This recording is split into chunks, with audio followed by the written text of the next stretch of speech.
উৎপীড়নে ঈমান বৃদ্ধি ভয় তো তাদের নাই। মুসলিম জাতি অটুট রত্ন শোনেন মুমিন ভাই, উৎপীড়নে ঈমান বৃদ্ধি ভয় তো তাদের নাই। উপস্থিত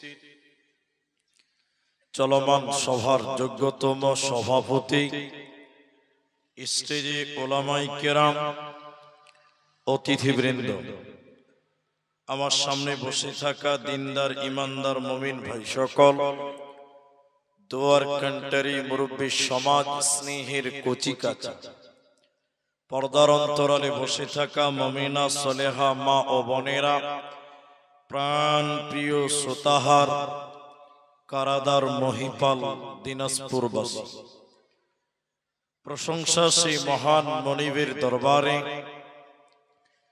যে আল্লাহ তাবারক ওয়া তাআলা আমাদেরকে এক মসজিদ কেন্দ্রিক আয়োজিত মাহফিলে বসিয়ে কোরআন এবং হাদিসের কথা বলার, আপনাদের শ্রবণ করার যিনি তৌফিক ইনায়াত করেছেন, সেই মহান মনিবের দরবারে শুকরিয়া আদায় করি। আমরা সকলেই একবার বলি আলহামদুলিল্লাহ।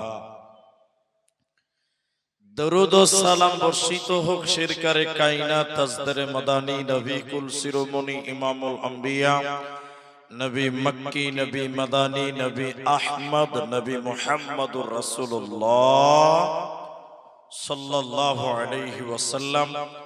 আল্লাহুম্মা আমিন, আল্লাহুম্মা সাল্লি আলাইহি, আল্লাহুম্মা বারিক আলাইহি। মোহতারাম ভাইও, আজিজ ও বুজুর্গ দোস্ত, আমি বক্তব্য শুরুতেই 5 মিনিট টাইম কিছু কথা আপনাদেরকে বলছি, যে কথাগুলো আপনারা মানলে আপনাদেরও লাভ, আমারও লাভ হবে। প্রথম নম্বর কথা হলো, মা বোনেরা আপনারা মুখটা বন্ধ করেন। আমি এদিকে কথা বলছি, এরা গল্প করছে। আমি বক্তব্য রাখছি, এরা গল্প করছে, আর এত জোরে বলছে আমাদের সবাই শুনতে পাচ্ছে। পুরুষ মানুষ তো এখানে আছে, অনেক আছে, এদের তো কোনো সাউন্ড নেই। এই জন্য এখনো কি কথা বলছে, মুখটা বন্ধ রাখেন। দ্বিতীয় নম্বর কথা হলো, আপনারা যারা পুরুষ মানুষ শ্রোতা হিসেবে এসেছেন, আজকের জলসাতে আমি বড্ড খুশি। এজন্য খুশি যে প্রায় প্রত্যেক দিন জলসাতে বলতে হয় বসেন বসেন বসেন বসেন বসেন। আজকে বলা দরকারই নাই, মানে দাঁড়িয়ে থাকা লোকই নেই।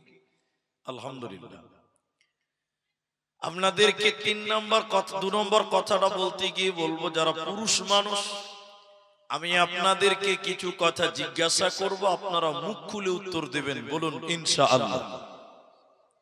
অনেক জায়গার মানুষ মুখ খুলে না, ওদেরকে কিছু জিজ্ঞাসা করে এরকম মাথা হিলায়, এরকম মাথা হিলায় যে ঠিকই বলেছে। কিন্তু আপনারা জানেন কি না, মাথার ওজন হলো 5 কেজি, আর জিহ্বার ওজন হলো মাত্র 200 গ্রাম। অথচ মানুষকে কোনো কিছু জিজ্ঞাসা করলে 5 কেজি হিলাবে, 200 গ্রাম হিলাই না। এগুলো হচ্ছে বোকা মানুষের পরিচয়। এই জন্য আপনারা কথা বলবেন, আমি যখন জিজ্ঞাসা করব একবার বলুন ইনশাআল্লাহ। মাশাআল্লাহ।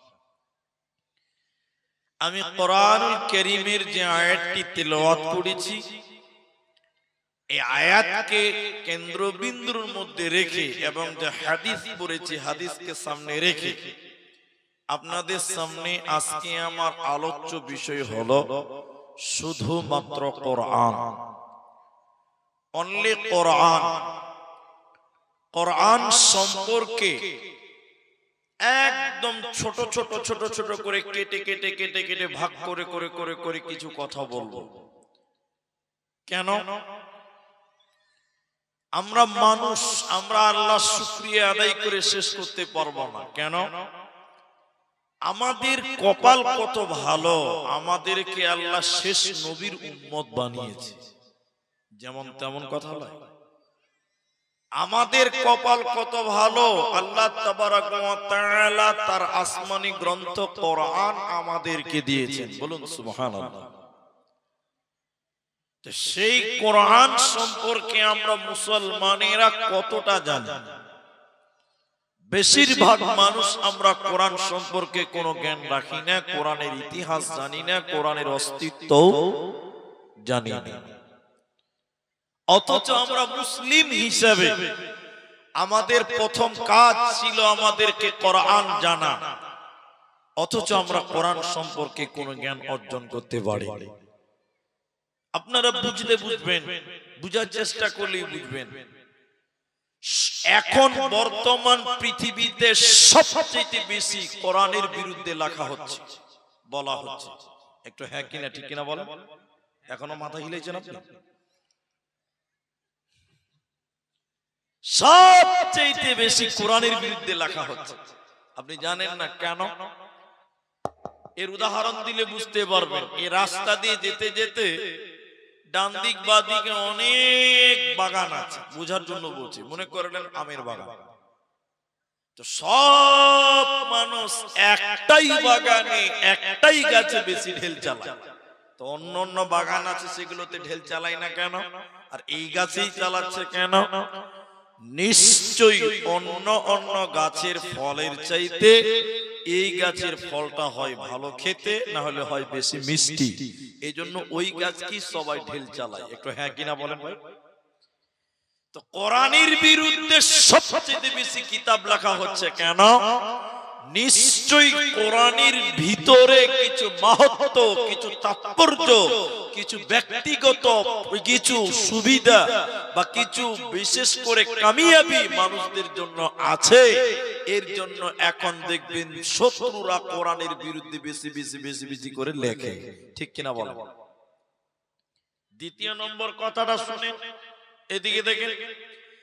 24 ঘন্টার বুকে সবচেয়ে বেশি যে কিতাবটা তেলাওয়াত করা হয়, ওই কিতাবটার নাম কি? সবাই বলুন ভাই। কোরআন। কোরআন এত তেলাওয়াত করা হয়, কোরআনের মতন তেলাওয়াত পৃথিবীতে দ্বিতীয় আর কোন কিতাব তেলাওয়াত করা হয় না। অথচ আমরা মানুষ, আমরা কোরআন সম্পর্কে কোনো জ্ঞান রাখি না, কোনো ইতিহাস জানি না। চলেন আমরা প্রথম পর্বে কোরআনের অস্তিত্ব, কোরআনের পরিচয়, কোরআনের ইতিহাস, কোরআন কেন এলো, কয়েকটি কথা কোরআনের কাছ থেকে জিজ্ঞাসা করে উত্তর নেব ইনশাআল্লাহ। কোরআনের পরিচয় কোরআনের কাছ থেকে নেব। প্রথম নম্বর প্রশ্ন, কোরআন তুমি কোন জায়গাতে এসেছিলে তুমি বলো। এটা এক নম্বর। কোরআন বলছে বিসমিল্লাহির রহমানির রহিম লা উকসিমু বিহাযাল বালাদ। কোরআন বলছেন আমি দুইটি শহর কেন্দ্রিক নাজিল হয়েছে। ওই দুইটি শহর বুনিয়াদপুর রায়গঞ্জ নয়, বালুরঘাট মালদা নয়। ওই দুইটি শহর কোরআনে স্থান দেওয়া হয়েছে। একটা মক্কা মুকাররমা, অপরটি মদিনা মুনাওয়ারা। কোরআনকে দ্বিতীয় প্রশ্ন করবেন, কোরআন তুমি মক্কা মদিনায় কোন জায়গা থেকে এসেছিলে বলো।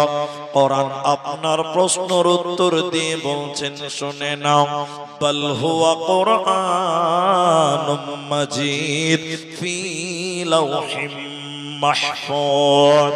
আল্লাহ তাবারাক ওয়া তাআলা বলেন, বান্দা শোনো, আমি কাবার উপরে সরাসরি উপরে একটি ঘর, আর তার উপরে লৌহে মাহফুজ। ওই জায়গা থেকে দীর্ঘ 23 বছর সময় আমার পৃথিবীতে আগমন হয়েছে। তাহলে কোরআন লৌহে মাহফুজ থেকে এসেছে, মক্কা মদিনাতে কোরআনের আগমন হলো।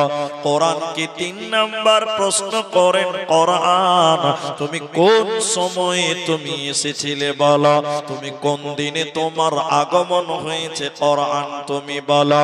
কোরআন বলছে শাহরু রমাদানাল্লাযী উনজিলা ফীহিল কোরআন।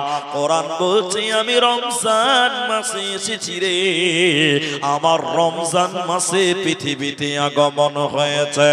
কোরআনকে বলেন, কোরআন রমজান মাসে কখন তুমি এসেছিলে তুমি বলো, সকাল বেলা না বিকাল বেলা, রাত্রি বেলায় না দুপুর বেলা, কোন টাইমে তুমি আগমন তোমার হয়েছিল বলো। কোরআন বলছে ইন্না আনজালনাহু ফী লাইলাতিল কদর। কোরআন বলছে আমি রমজানের শেষের 10 বিজুরের রাত্রিতে লাইলাতুল কদরে আমার আগমন হয়েছে। কোরআনকে জিজ্ঞাসা করেন, কেন কেন কেন কেন তুমি পৃথিবীতে এসেছে কেন? হে কোরআন তোমার আগমন হয়েছে কেন তুমি বলো, তোমার উদ্দেশ্য কি, তোমার টার্গেট কি, তোমার কিরজা কি তুমি বলো। কোরআন বলছে হুদাল লিন্নাস, আমি মানুষকে হিদায়াত দেওয়ার জন্য এসেছি বান্দা। তাম পৃথিবীর মানুষকে হিদায়াত দেওয়ার জন্য, মহিপালের মানুষকে রাস্তা দেখাবার জন্য, অবাইয়িনাতিম মিনাল হুদা ওয়াল ফুরকান, মানুষকে রাস্তা দেখাবার জন্য, জান্নাতের রাস্তা দেওয়ার জন্য, হুদাল লিন্নাস। কোরআন পৃথিবীতে মানুষদের হিদায়াত দিবে, এর কারণে পৃথিবীতে কোরআন এসেছে। অতএব মুসলমান, এই কোরআন থেকে তুমি হিদায়াত গ্রহণ করে না। 5টা প্রশ্নের উত্তর দিলাম, 5টা। এখন আপনাদের যতটি পুরুষ মানুষ আছেন সবাই মুখ খুলে বলেন, কোরআন পৃথিবীতে এসেছে কেন? লাও বাবা, ইনশাআল্লাহর পাওয়ার এইটুকু। তো সবটি লোক একসঙ্গে বললে ভালো লাগবে না? তো সবাই বলেন, কোরআন পৃথিবীতে এসেছে কেন? হেদায়েতের জন্য। মাশাআল্লাহ মাশাআল্লাহ, মুখ খুলেন। কিন্তু মুশকিল ব্যাপার কোন জায়গায় জানেন? অনেক মুসলমান, অমুসলিমদের কথা বলছি না, মুসলমান এই কোরআন দিয়ে হেদায়েত গ্রহণ করে না, এই কোরআন দিয়ে তাবিজ বানিয়ে চলে। ঠিক কিনা জোরে বলেন? আপনার দিকে তাবিজ নাই? পেছনে লোক কথা বলছে না, তাবিজ নাই? তো একটু সবাই মিলে বলেন তো, তাবিজ দেয় কে কারা? মুলবিরাই দেয় না? আস্তে করে বুঝে, মুলবিরাই দেয়, হুজুররাই দেয়। বুঝে এতটি মুলবি আছে, এতটি না সর্বনাশ হয়ে যেত। কিন্তু বাবা সব মুলবিরা দেয় না, মুলবিরাই দেয়। কিন্তু সব মুলবিরা, সব মুলবি দেয় দেয় না। আর আপনাদের মধ্যে কিছু মাথা মোটা লোক আছে, এরা মনে করে যে মুলবিদের তাবিজের বরকত আলাদা। এরকম খরিদ্দারও আছে, কি বোঝেন নাই? আপনাদের এই আমি এখানে তো এসেছি কয়েকবার, ভেলা কুড়ি, তারপরে কি মাদ্রাসাটা নাম কি, বানিয়া কুড়ি, কয়েকবার এসেছি। আমি আপনাদেরকে শোনাই, কিছু কিছু মানুষ মনে করে আরে মুলবিদের তাবিজের পাওয়ারই আলাদা। এটা আপনি বাস্তবে, বাস্তব অভিজ্ঞতাটা বলছেন, বাস্তব। এদিকে তাকান, ওইদিকে দেখবেন, ওইদিকে হারাম, এদিকে দেখেন, কারণ আমার দিকে দেখেন। আমি যখন মাদ্রাসায় পড়তাম, অনেক মোটামুটি 18 বছর আগে কথা বলছে, 18-19 বছর আগে, মগরিবের নামাজের পর হেড মাওলানার ঘরে আমি ফার্সি পড়ছি, ফার্সি। তো পড়তে পড়তে পড়তে পড়তে একটা ছেলে চলে এসেছে মাদ্রাসায় মোটরসাইকেল এসে বলছে, পুলিশে। হেড মাওলানা বলছে, কে? কইছে আমি একটা লোক এসেছে আপনার কাছে। বলো কিসের লিগে এসেছে? বলছে এটা তাবিজ দিতে হবে। হেড মুলবি বলছে তাবিজ দিতে হবে। তো হেড মুলবি তখন বলছে, জি 501 টাকা লাগবে। ক টাকা লাগবে? ফ্রিতে কেউ তাবিজ দিবে? এদিকে লোক দিবে? 501 টাকা লাগবে তো দিব। বুঝি কিসের তাবিজ নিবি? তো বলছে মুলি সাহেব আমার ব্রেন খুব বেকার, পরামর্শ না মনে থাকে না, আমার সামনে মাধ্যমিক পরীক্ষা আছে, পরীক্ষার রেজাল্ট যেন ভালো হয়ে যায় ওই লিগে একটা তাবিজ দেন, 501 টাকা লাগবে। লাগবে। আচ্ছা বলুন 501 টাকায় যদি মাধ্যমিকে ভালো রেজাল্ট করা যায়, 501 টাকা দিতে কারো অসুবিধা আছে? পেছনের লোকেরা বলুন অসুবিধা আছে না। এবার হেড মুলবি তাবিজ লিখছে, আমার দিকে দেখেন, আমরা তালবিলিম তো একটু চালাক বেশি আমরা। হেড মারা তাবিজ লিখছে আমাদের সামনে, চকিতে বসে বসে তাবিজ লিখছে, এমন নকশা করছে, আর ছেলেটা পাশে বসেছে। তাবিজটা লেখার পর কাগজটাকে ঝাড়তে লেগেছে, এত জোরে জোরে ফু দিয়েছে, তো আমরা মনে মনে ভাবছি কি যে দোয়া বলছে, মনে হয় ইংরেজিতে দোয়া টোয়া পড়ছে, এতে এত আওয়াজ কেন হয়েছে। তাবিজটা ভরে দেওয়ার পর এই জায়গায় বেঁধে দিয়ে বলছে 501 টাকা দাও। দিয়েছে, দিয়ে বলছে বাবা আজ থেকে তুমি রাত জেগে মন দিয়ে পড়াশোনা করবা, তোমার পড়া মনে থাকবে। ও খাপা তাবিজ নিয়ে গিয়ে বাড়িতে যে রাত জেগে জেগে জেগে জেগে মন দিয়ে পড়েছে, যে মাধ্যমিক একদম ভালো রেজাল্ট করেছে। ও খাপা গোটা দুনিয়াতে বলে বেড়াচ্ছে আবে হেড মুলবি তাবিজে কি পাওয়ার বে, ফার্স্ট ডিভিশনে পাস। আচ্ছা আপনারা বলুন তাবিজে পাস হলো না মেহনত হলো? এদিকে লোক বলে না তাবিজে হলো না মেহনত হলো? এর গোটা এলাকার লোক বুঝে তাই তো এই তো পড়াই মনে রাখতে পারে না, ফার্স্ট ডিভিশনে পাস কি করে হলো? বুঝে সবই হলো হেড মুলবি তাবিজের পাওয়ার।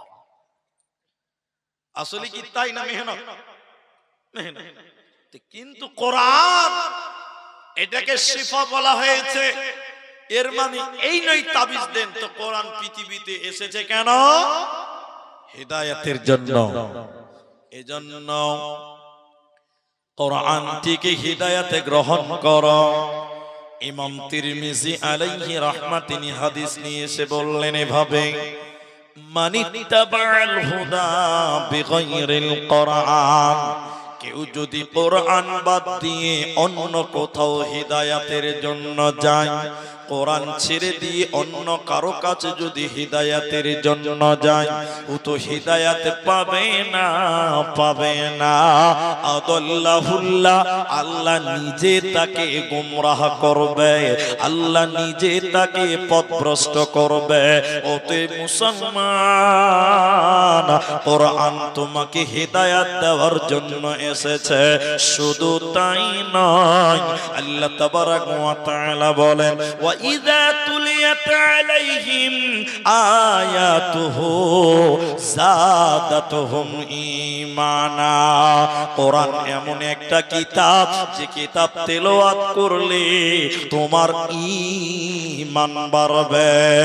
আল্লাহ তাবারাক ওয়া তাআলা সূরা আল-ফালের আল্লাহ 2 নম্বর আয়াতে বলছেন, শোনো যে কোরআন তেলাওয়াত করবে, কোরআন তেলাওয়াতকারীর ঈমান আমি বাড়িয়ে দিব। এজন্য মুসলমান, কোরআন তোমাকে হিদায়াত দেবে, আর হিদায়াত ওয়ালাদের ঈমান বাড়িয়ে দেবে, এরই নাম কোরআন। শুধু তাই নয়, যদি তুমি কোরআন তেলাওয়াত করো তোমার কি লাভ হবে শুনে নাও। বিশ্বনবী বললেন শুনে নাও, কিয়ামতের দিন দুইটি আমাল আল্লাহর কাছে সুপারিশ করবে, আল্লাহর কাছে সাক্ষী দিবে। ওই দুটি আমাল কি? ওই দুটি আমাল কি? ওই দুটি আমালের ভিতরে একটার নাম কোরআন। কোরআন কিয়ামতের দিন বলবে, আল্লাহ তোমারে বান্দা আমি কোরআন তেলাওয়াত করেছিল, আল্লাহ তুমি আমার সাক্ষী গ্রহণ করে নাও। আল্লাহ কোরআনের সাক্ষী গ্রহণ করবে, আর ওই কোরআন পড়নেওয়ালাকে আল্লাহ ক্ষমা ঘোষণা করবে, আল্লাহ মাফ করে দেবে।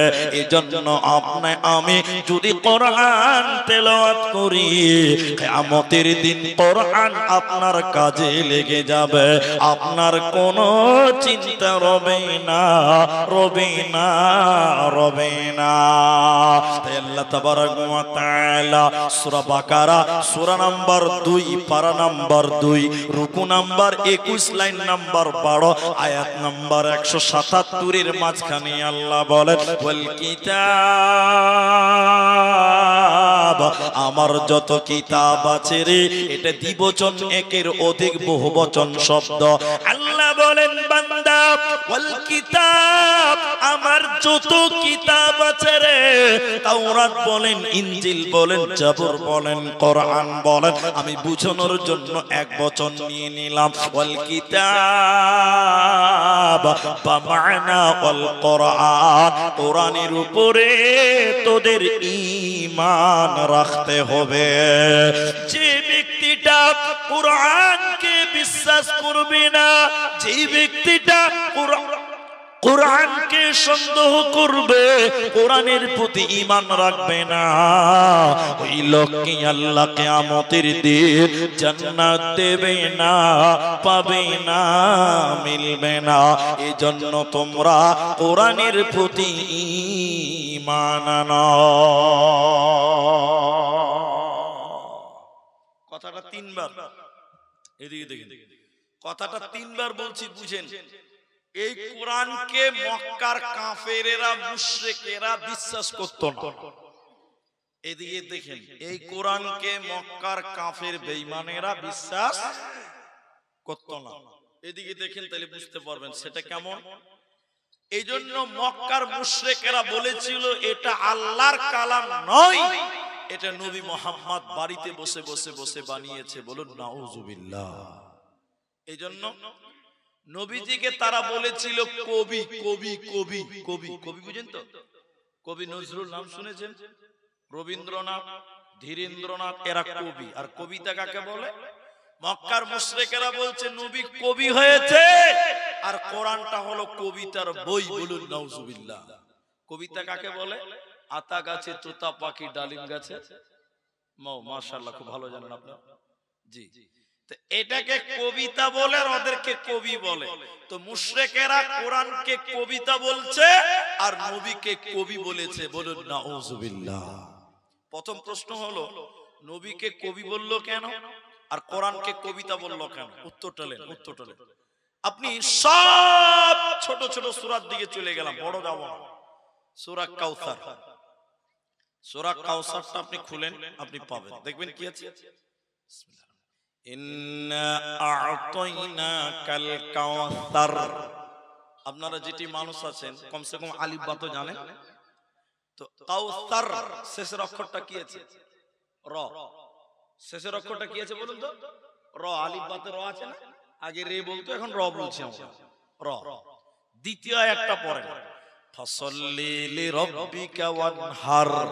শেষের অক্ষরটা কি? র। সবাই বলুন একবার, র।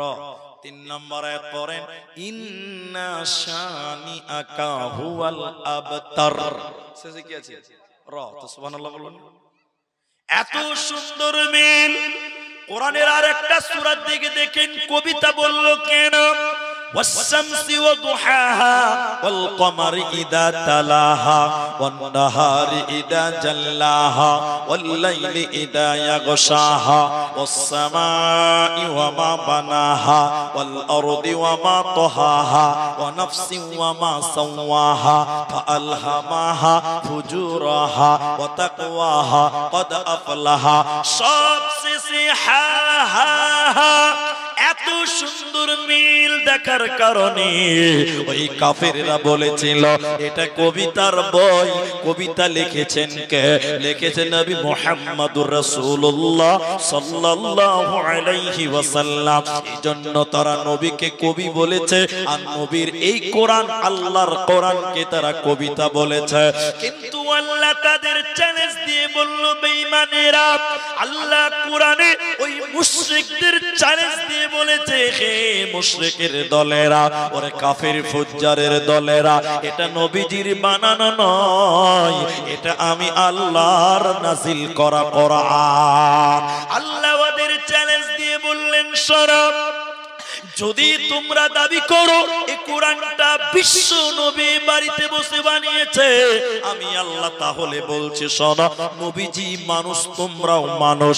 যদি দাবি করো নবী কোরআন বানিয়েছে, তাহলে তোমরাও তো মানুষ। তাহলে তোমরা কেন এই কোরআনের মতন একটা কিতাব তোমরা বানাতে পারো না? আল্লাহ চ্যালেঞ্জ দিয়ে বললেন, ওয়া ইন কুনতুম ফি রাইবিম مما نزلنا على عبدنا فأتوا بسورة من مثله وادعوا شهداء তোমরা যদি দাবি করো বিশ্ব নবী কোরআন বানিয়েছে তাহলে আমি আল্লাহ দাবি করছি তোমরাও কোরআনের মতন একটি কিতাব বানিয়ে দেখাও 30 পারা বানাতে হবে না 114টা সূরা বানাতে হবে না একটা আয়াত তোরা বানিয়ে দেখা ইন কুনতুম সাদিকিন যদি তোরা প্রকৃত সত্য হয়ে থাকিস পৃথিবীর কেউ কোরআন বানাতে পারে না ভবিষ্যতেও কেউ পারবে না এরই নাম কোরআন আল্লাহ তাবারাক ওয়া তাআলা বলেন ওয়াল কিতাব এই কোরআনের উপরে তোদের ঈমান রাখতে হবে যদি তোমরা মুত্তাকি হতে চাও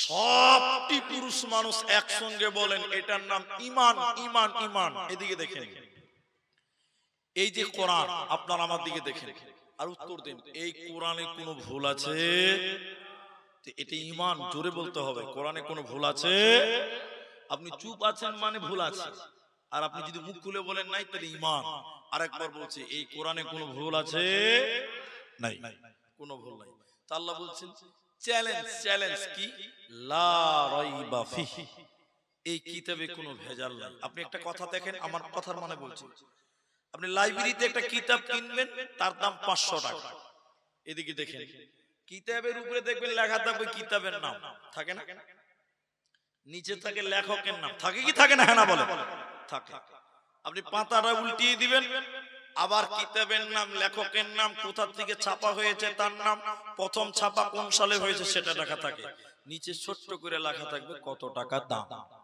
দামটার আবার ডিজাইন আলাদা মাত্র 500 টাকা 500 টাকা দাও আবার কত মাত্র তো তারপরে থাকে সূচিপত্র সূচিপত্র বুঝেন এরা কথা বলেন বুঝেন না আচ্ছা বুঝেন যখন তাহলে আর কথা বলছি না এরপরে থাকে ভূমিকা ভূমিকা বুঝেন কিনা এবার হ্যাঁ না বলেন ভূমিকাতে কি লেখা থাকে দেখেন ভূমিকাতে লিখছে এই কিতাবে যদি কোনো ভাষাগত ভুল হয়ে থাকে দয়া করে ক্ষমা করবেন এই কথাটা লেখা থাকে কি থাকে না হ্যাঁ না বলেন আমার এই বইয়ে যদি হাদিস কোরআনে কোনো ভুল হয়ে থাকে দয়া করে মাফ করবেন আমার এই কিতাবে যদি কোনো উদ্ধৃতি দিয়ে যদি ভুল হয়ে থাকে দয়া করে মাফ করবেন আমার বইটা পড়ে যদি কেউ কষ্ট পেয়ে থাকেন বিনীত অনুরোধ ক্ষমার দৃষ্টিতে দেখবেন তার মানে 500 টাকার বই শুরুতেই বলছে ক্ষমা ক্ষমা ক্ষমা ক্ষমা ক্ষমা ক্ষমা ক্ষমা তাহলে ওই বইটাতে ভুল হওয়ার চান্স আছে না না সবাই বলুন আচ্ছা কিন্তু কোরআন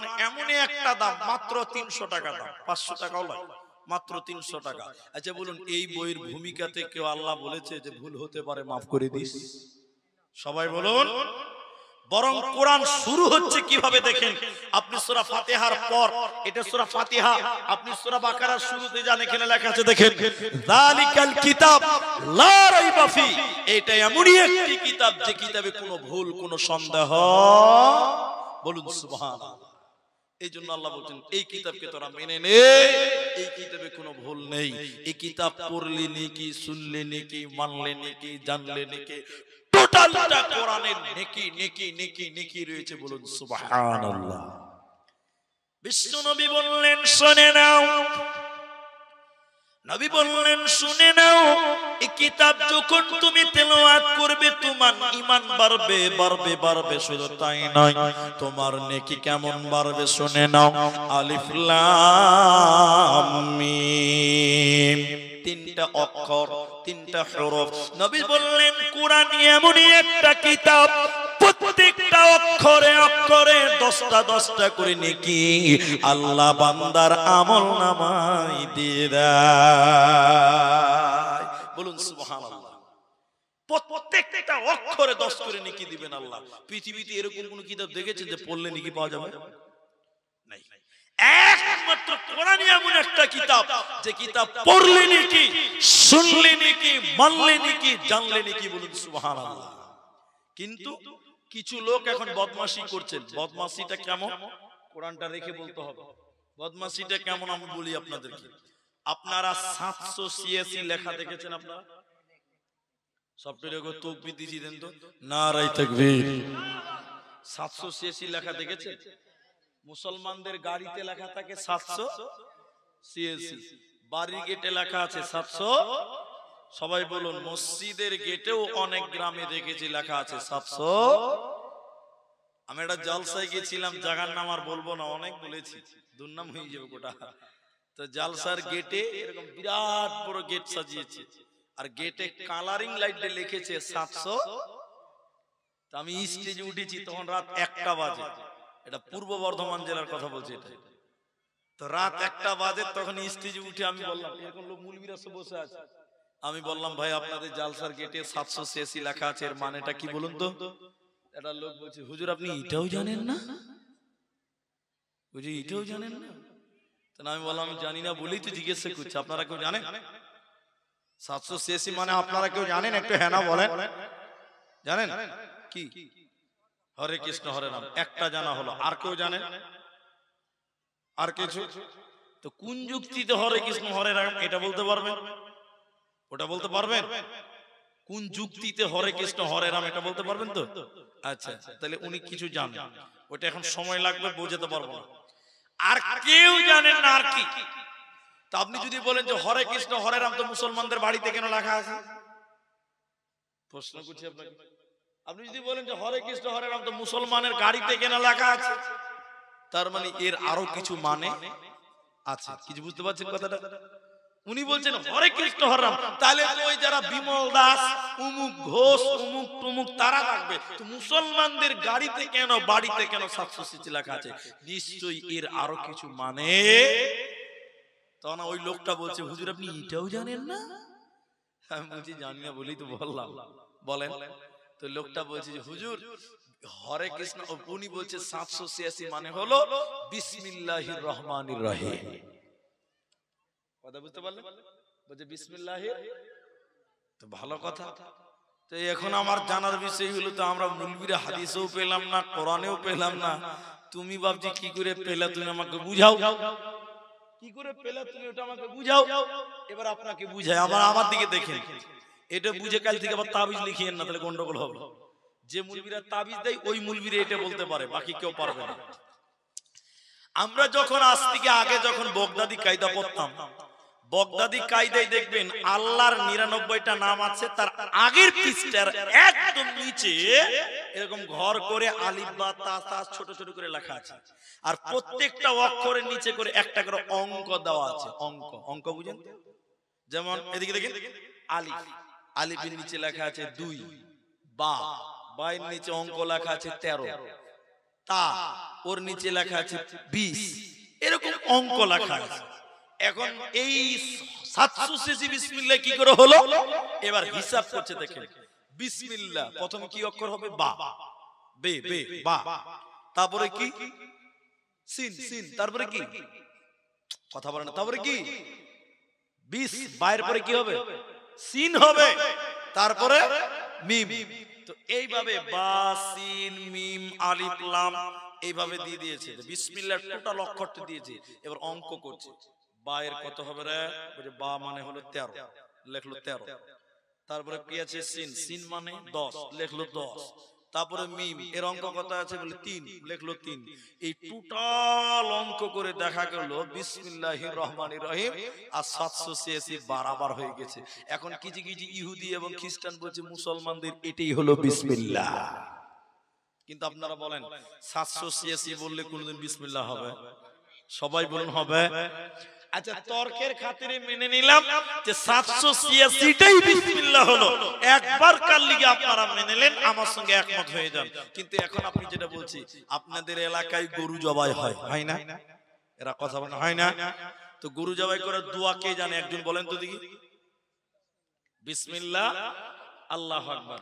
এখন যদি বলেন না 786 বিসমিল্লাহ, এখন কোন গরুর কষাই যদি বলে 786 আল্লাহু আকবার, কে কে খাবে? হাত তুলো। একজন খাবে, হাত তুলো। খাবেন না? খালি বলছে বিহাই 786 এর বরকত খেয়ে লাভ, তো 5 হাতে মারবো না শালা, গেলি এখান থেকে।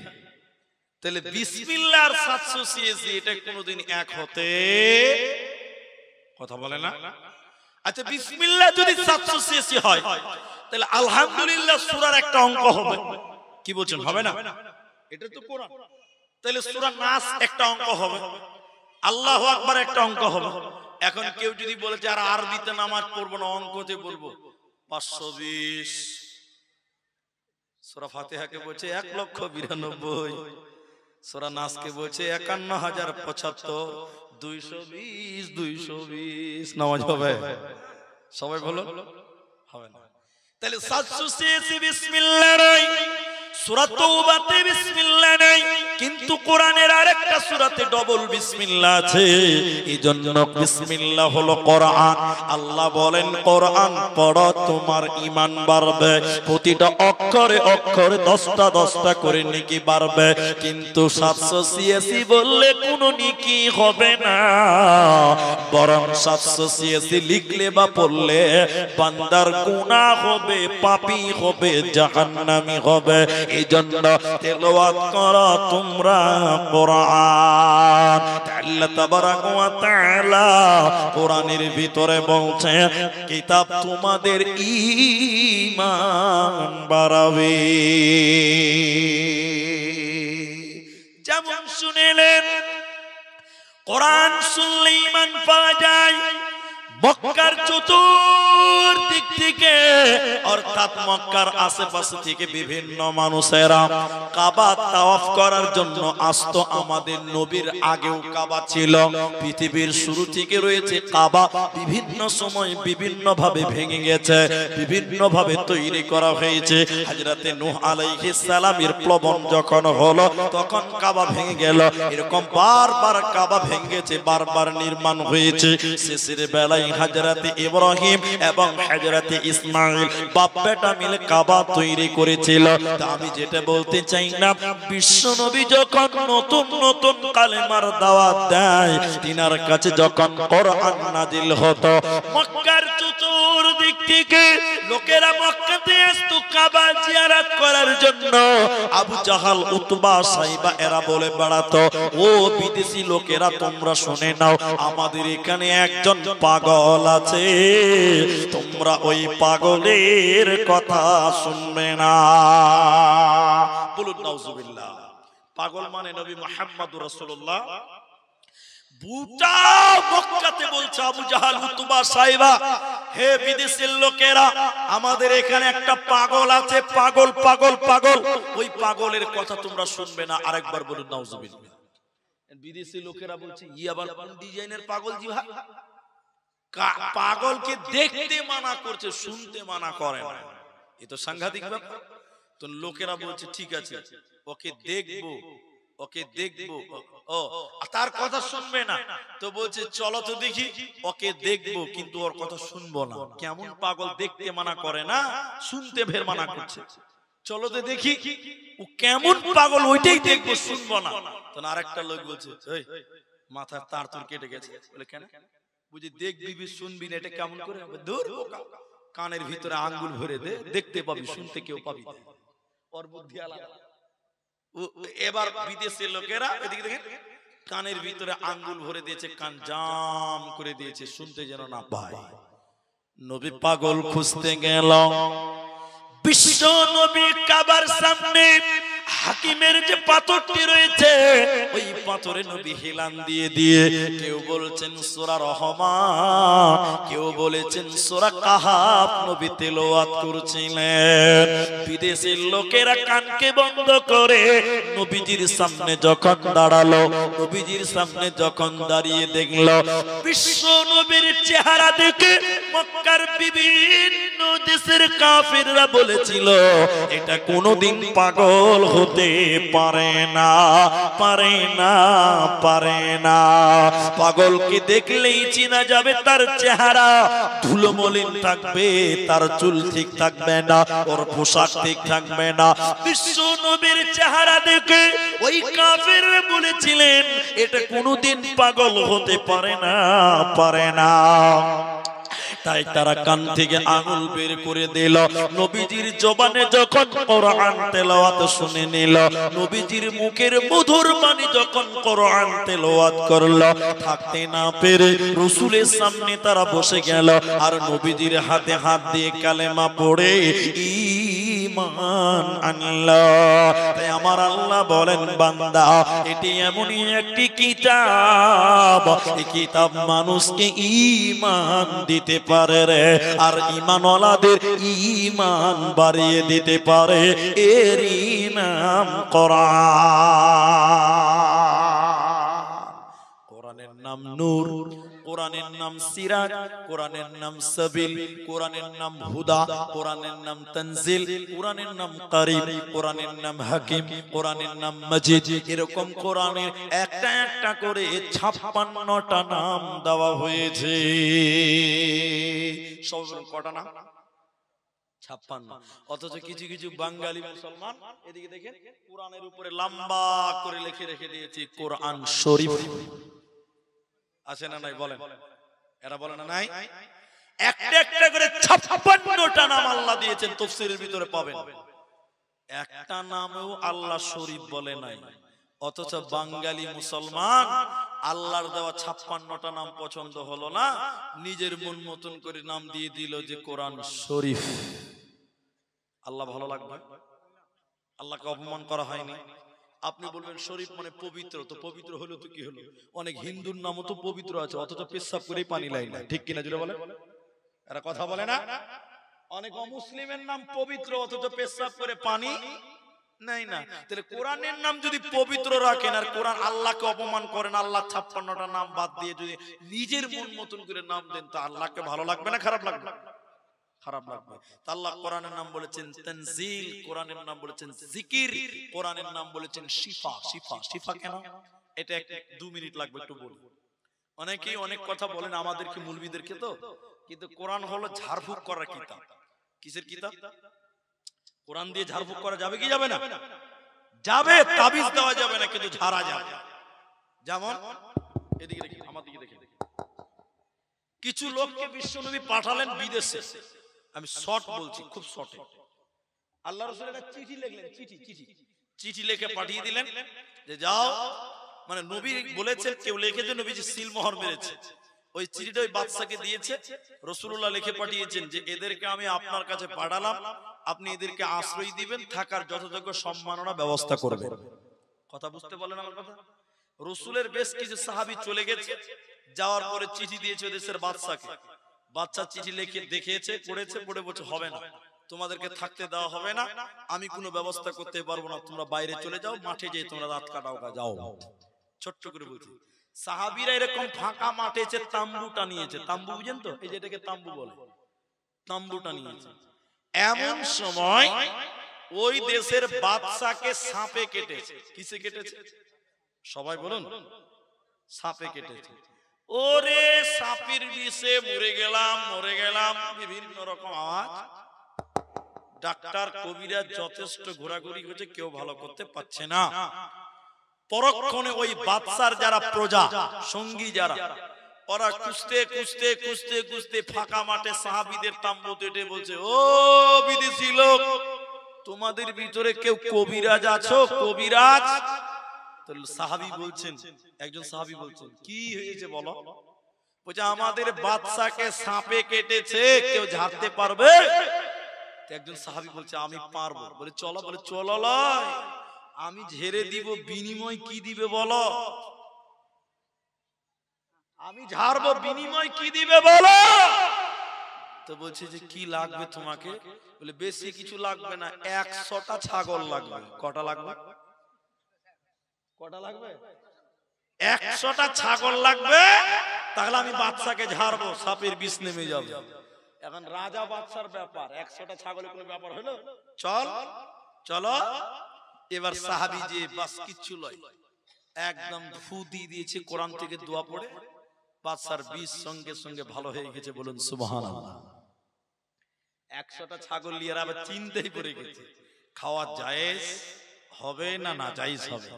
রাসূল তো নাই, জায়েজ না না জায়েজ, হালাল না হারাম, এই নিয়ে ওরা কিন্তু দ্বিধাদ্বন্দ্বে ভুগছে। মাল নিয়েছে কটা? 100টা। এরা মক্কাত মদিনায় চলে এলো, রসুলকে ঘটনাটা খুলে বলল, হুজুর এরকম এরকম ঘটনা। তখন ওই সাহাবীকে আল্লাহ রসুল বলছেন, তুমি আবার কবে থেকে কবিরাজ হলে? তুমি ফের কবে থেকে কবিরাজ? কি বললা তুমি যে ঝাড়ফুঁক করে দিলা, তুমি ভালো হয়ে গেল? এবার উত্তর শুন। সাহাবী বলছেন, ইয়া রাসূলুল্লাহ, কিচ্ছু জানি না, কিচ্ছু জানি না। আমি ওই বাদশাকে সাপে কেটেছে, ওই জায়গাতে আমি আউযুবিল্লাহ বিসমিল্লাহ পড়ে আল্লাহর উপরে ভরসা করে সূরা ফাতিহা পড়ে ফু দিয়েছি। আল্লাহ তার বিষকে, সাপের ব্যথাকে টেনে বের করে নিয়েছে। বলুন সুবহানাল্লাহ। কোন সূরা? ফাতিহা। ফাতিহা মানে জানতো? ফাতিহা মানে জানেন? একটা ছেলেকে দেখতে গেছে, বুঝলেন, মানে বিয়ে করবে, ছেলেকে জামাই দেখতে গেছে আর কি।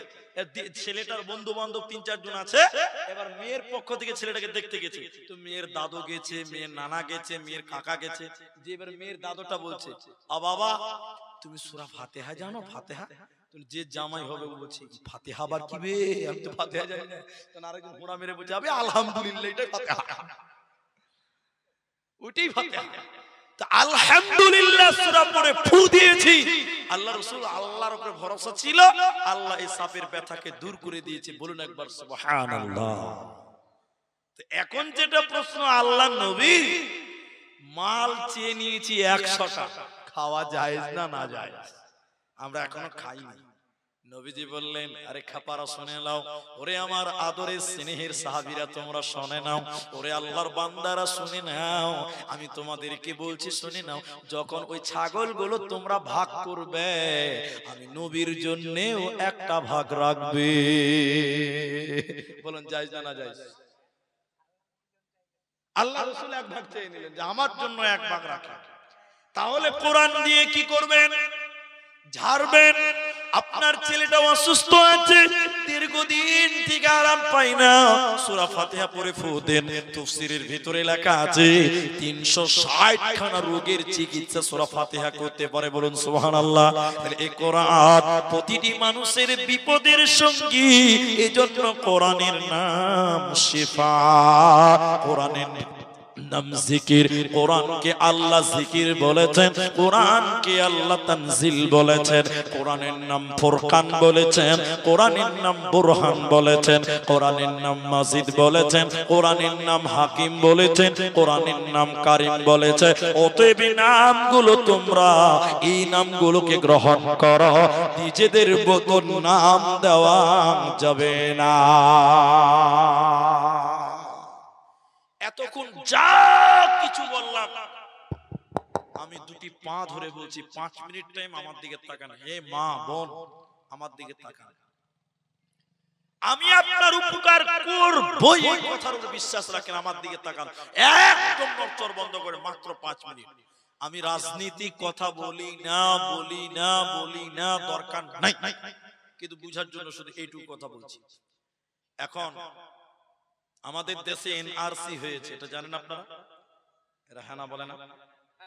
এবার কিছু কিছু নেতা, আমি নাম বলবো না কারো, আমি কারো পক্ষে নয় বিপক্ষেও নয়, কথা বলিয়া, কিছু কিছু নেতা বলছে গোটা ভারতে এনআরসি করবা। 2 নম্বর পশ্চিম বাংলা, আসামের পরে 2 নম্বর কাকে?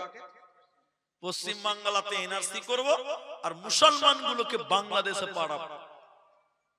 বাংলাদেশ তোর বাপের দেশ, ওরা লিখবে এত সহজ? আমরা নিব, ওদেরকে নিব, আমরা নিব, বলো নিব? কোন বাংলাদেশি যে আমাদের দেশে আশ্রয় নিতে চায়, আমরা মুসলিম হলেও তাদেরকে আশ্রয় দেব না, এটা আমার দেশ। তো এনআরসি করব, কিন্তু আমি তাদেরকে একটু স্মরণ করাতে চাই, একটু স্মরণ করাতে চাই। আপনারা আমার সঙ্গে একমত হন। আমার দেশে এনআরসি হয়েছে, কত লোক বাদ গেছে আপনারা জানেন তো? আলহামদুলিল্লাহ জানেন? 22 লক্ষ, 19 লক্ষ সামথিং। কত লক্ষ? 19 লক্ষ। আপনি কি খবর পত্রিকায় যদি দেখেন তাহলে জানবেন 19 লক্ষর মধ্যে সামথিং 5 লাখ মুসলমান।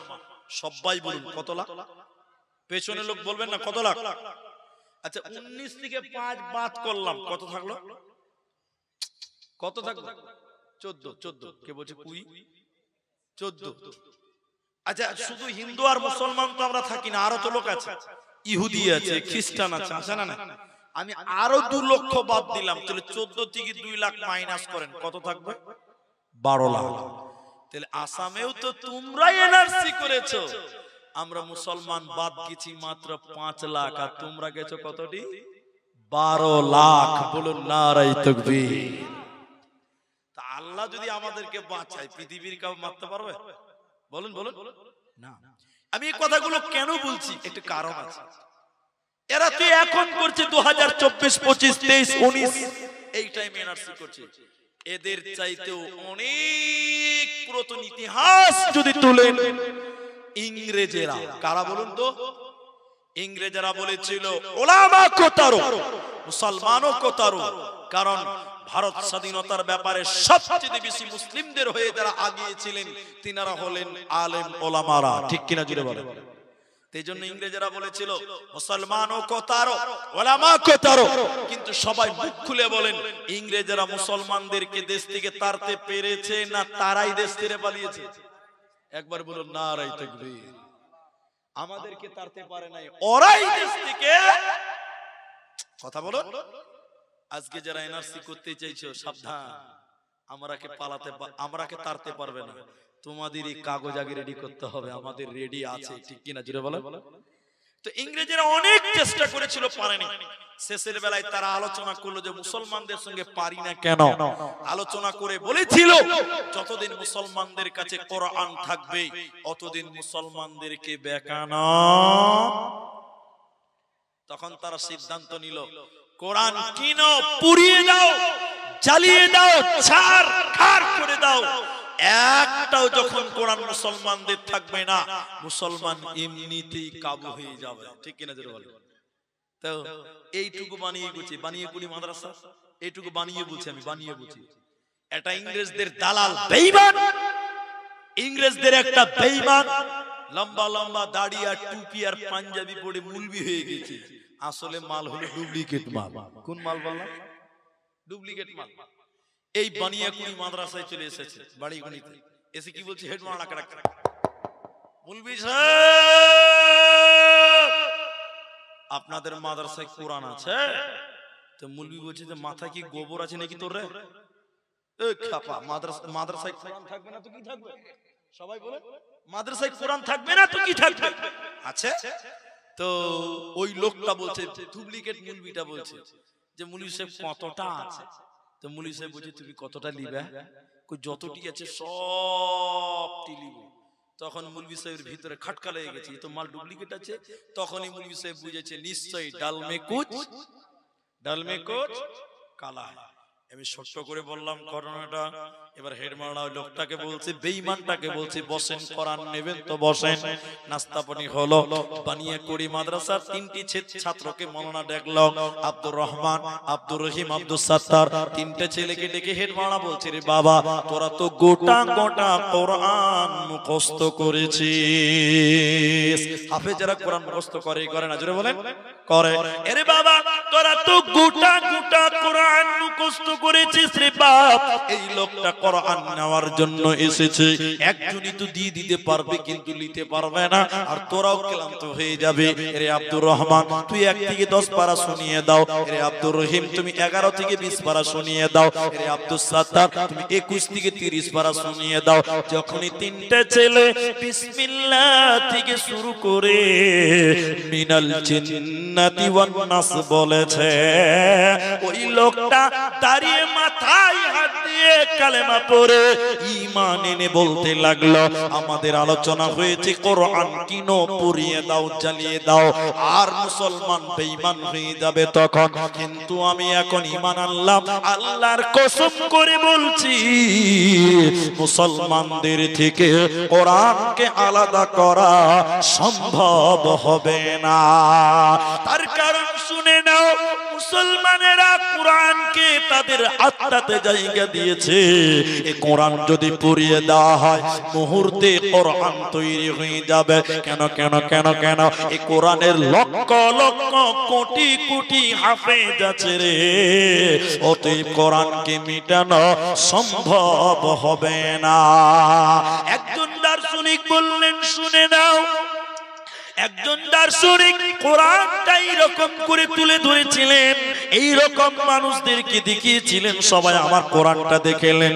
এরকম কোরআনটা দেখানোর পর, এইরকম কোরআন দেখাবার পর বন্ধ করে বলেছিলেন, বলো বলো হে লোকেরা, এই কোরআনটা কেমনে দেখলে, কেমন দেখলে তোমরা বলো।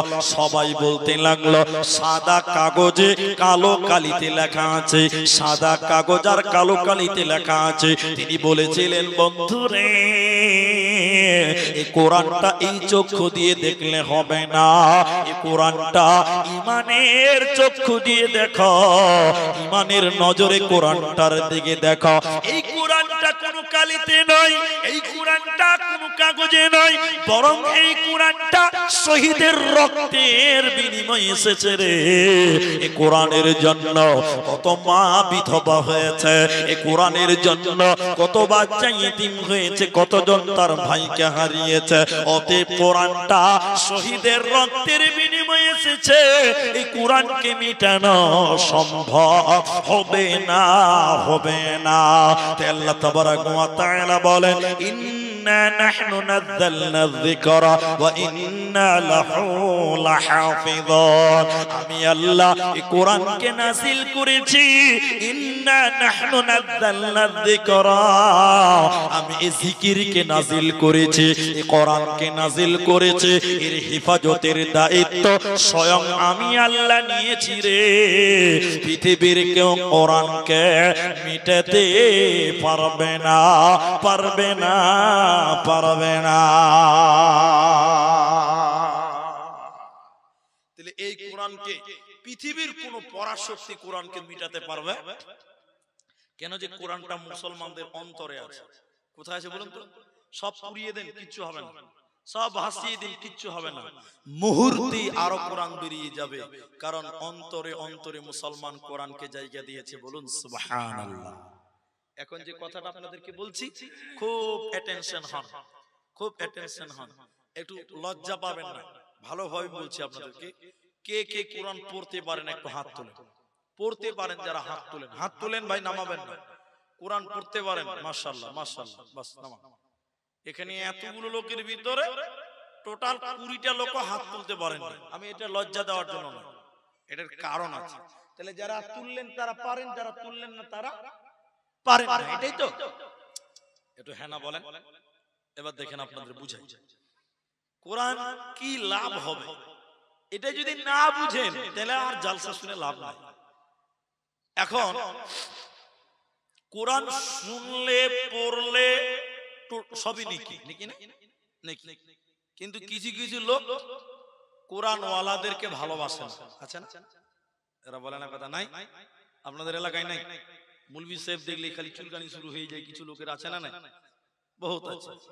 তো শুনেন এবার আমি যেটা বলছি, এটা মানে একজন বুদ্ধিজীবী, একজন দার্শনিক গেছে নদীতে ঘুরতে। কোন নদী? ওই ফারাক্কা নদী। ফারাক্কা নদী দেখেছেন আপনারা? একটু বলুন, দেখেছেন না? এই দার্শনিক গবেষণা করতে গেছে নদীতে।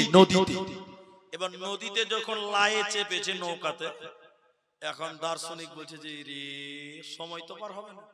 আর দার্শনিকের মুখ বন্ধও থাকবে না, বক্তাদের মতন বক বক বক বক বক বক করতেই থাকবে। দার্শনিক হচ্ছে সময়টা কাটবো কি করে রে? দার্শনিক বলছে তাইলে ওই যে মাঝি আছে, ওই মাঝির সঙ্গে দোস্তি কর। দোস্তিটা কি? এবার দেখো, মাঝি ভাই, তার মাঝি বলছে জি ভাই। তো বলছে যে ওই চাঁদটা কেন ছোট বড় হয়? আচ্ছা বলুন, এর উত্তর মাঝি দিতে পারবে? সবাই বলুন। মাঝি ওর প্রশ্ন, লেখাপড়া করিনি ভাই, আমি কোনোদিন স্কুল কলেজ মক্তব মাদ্রাসা কোথাও লেখাপড়া করিনি, আমি লা চালিয়ে খাই ভাই। আমি ছোট্ট হয়ে বলছি। তখন দার্শনিকের উত্তর শুনে বলছে আহ আহ আহ আহ আহ আহ, কলজা ঠান্ডা করে হাসছে আর বলছে, এরে মাঝি রে, তোর জীবনটা 4 আনাই মিছে। মানুষের জীবন কয় আনা? 16 আনা। বলুন কয় আনা? 4 আনা গেল, থাকলো কত? 12 আনা। ফের 1 মিনিট পর মাঝি বলছে, মাঝিকে বলছে দার্শনিক, মাঝি সায়েন্স বুঝো? সায়েন্স। আচ্ছা বলুন, মাঝি কোনদিন সায়েন্স বুঝবে? সায়েন্স মাঝি বলে আমি লেখাপড়া করিনি, আমাকে বলে জিজ্ঞেস লজ্জাদের কাছে। মাঝির উত্তর শুনে দার্শনিক আহ আহ আহ আহ আহ কলজা ঠান্ডা করে হেসে বলছে, মাঝি রে তোর জীবনটা আটা নাই মিছে। তাহলে আর কত থাকলো ভাই?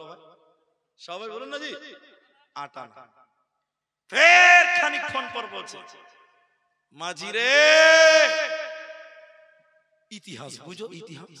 মাঝি এবার বলছে, এটা লাহে বুঝে লিয়েছে। বলছে কি বুঝলি? বলছে আমি বিয়ে করেছি আমার শ্বশুর বাড়ির নদীর ধারে, তো আমার শাশুড়ি মা আমাকে রাজহাঁস খিলিয়েছিল, ওটাই কি ইতিহাস? রাজহাঁস বুঝেন তো আপনারা? বলছে ওইটাই কি ইতিহাস? দার্শনিক ওর উত্তর শুনে আহ আহ আহ আহ আহ আহ আহ করে হাসতে হাসতে বলছে, তোর জীবনটা 12 আনাই মিছে। তাহলে আর কতই থাকলো ভাই? 4 আনা। নৌকা একদম নদীর মাঝখানে চলে গেছে। এমন সময় ভাদর মাসের দিন, এমন ঝড়, কালো হয়ে গেছে দুপুর বেলা, আর ঝড় হাওয়া, নদীর পানি থাই থাই করছে, একদম উথাল পাতাল করছে, অন্ধকার হয়ে গেছে, নৌকা একদম দুলছে হিলছে। দার্শনিক এদিকে দেখে, দার্শনিকের ভয়ে কলজাখানা গলার কাছে চলে এসেছে, ভয়। এবার দার্শনিক মাঝির কানে কানে কানে কানে যে বলছে, মাঝি ভাই নৌকা ডুববে নাকি জি ভাই? কি বলছে নৌকা?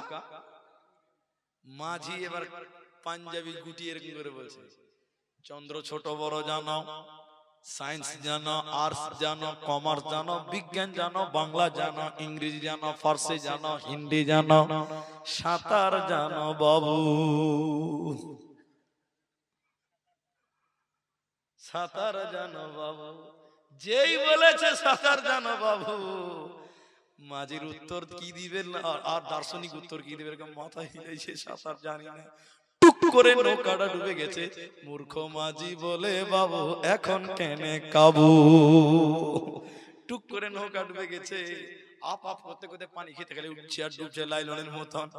মাঝি তো কোন রকম সাঁতার কেটে বাবলার ডাল ধরে খোঁজ নিয়েছে, প্যাসেঞ্জারের টাকা তো দিলেই না। দেখছে বিনা ভিসা পাসপোর্টে মাল বাংলাদেশ ঢুকছে। মাঝি বলছে বন্ধুরা, আমি 3 সাবজেক্ট ফেল করেছি, আমার 12 আনা গেছে, এখনো তো 4 আনা বেঁচে আছে, আর তুই তো 1 সাবজেক্টে ফেল করে তোর 16 আনাই মিছে।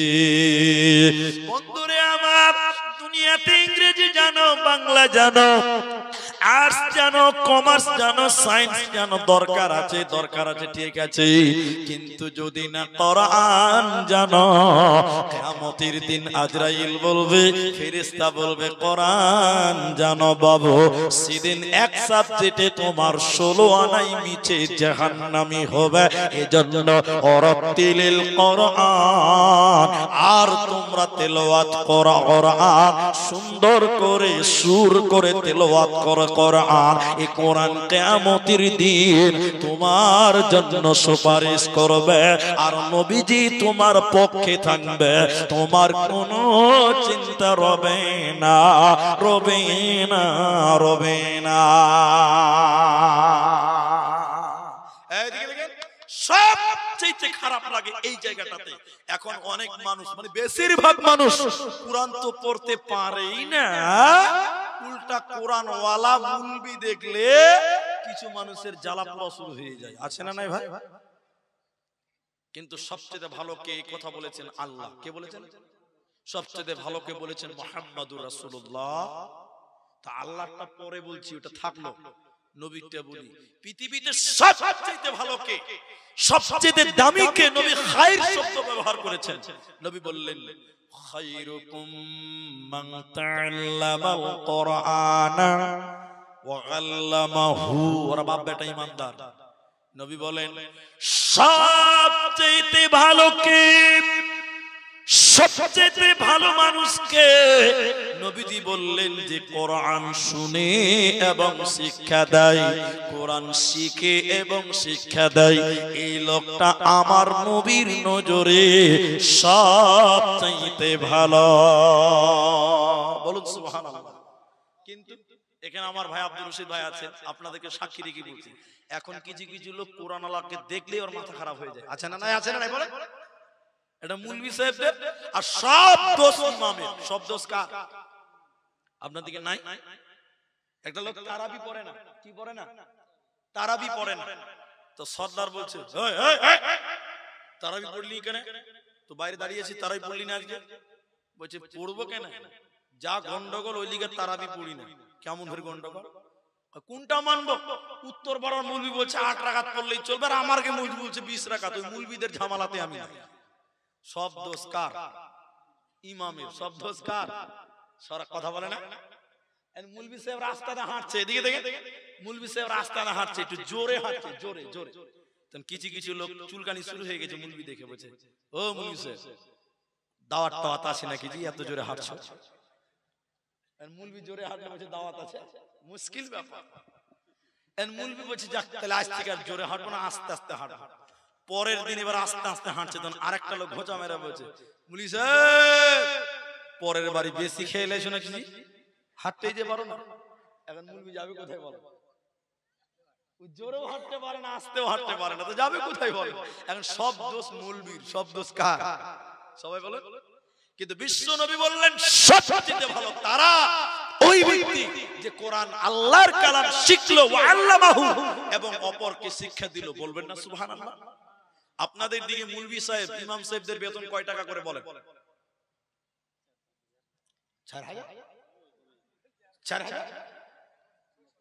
4000 বেতন? আল্লাহ আব্দুর রাসূল ভাই, 4000 যদি ইমামের বেতন হয় তাহলে দিনে কত করে পড়লো? কত করে পড়বে বলেন? দিনে কত বলে? 133 টাকা। ইমামের 4000 টাকা বেতন মাসে, তাহলে দিনে পড়ছে 133 টাকা।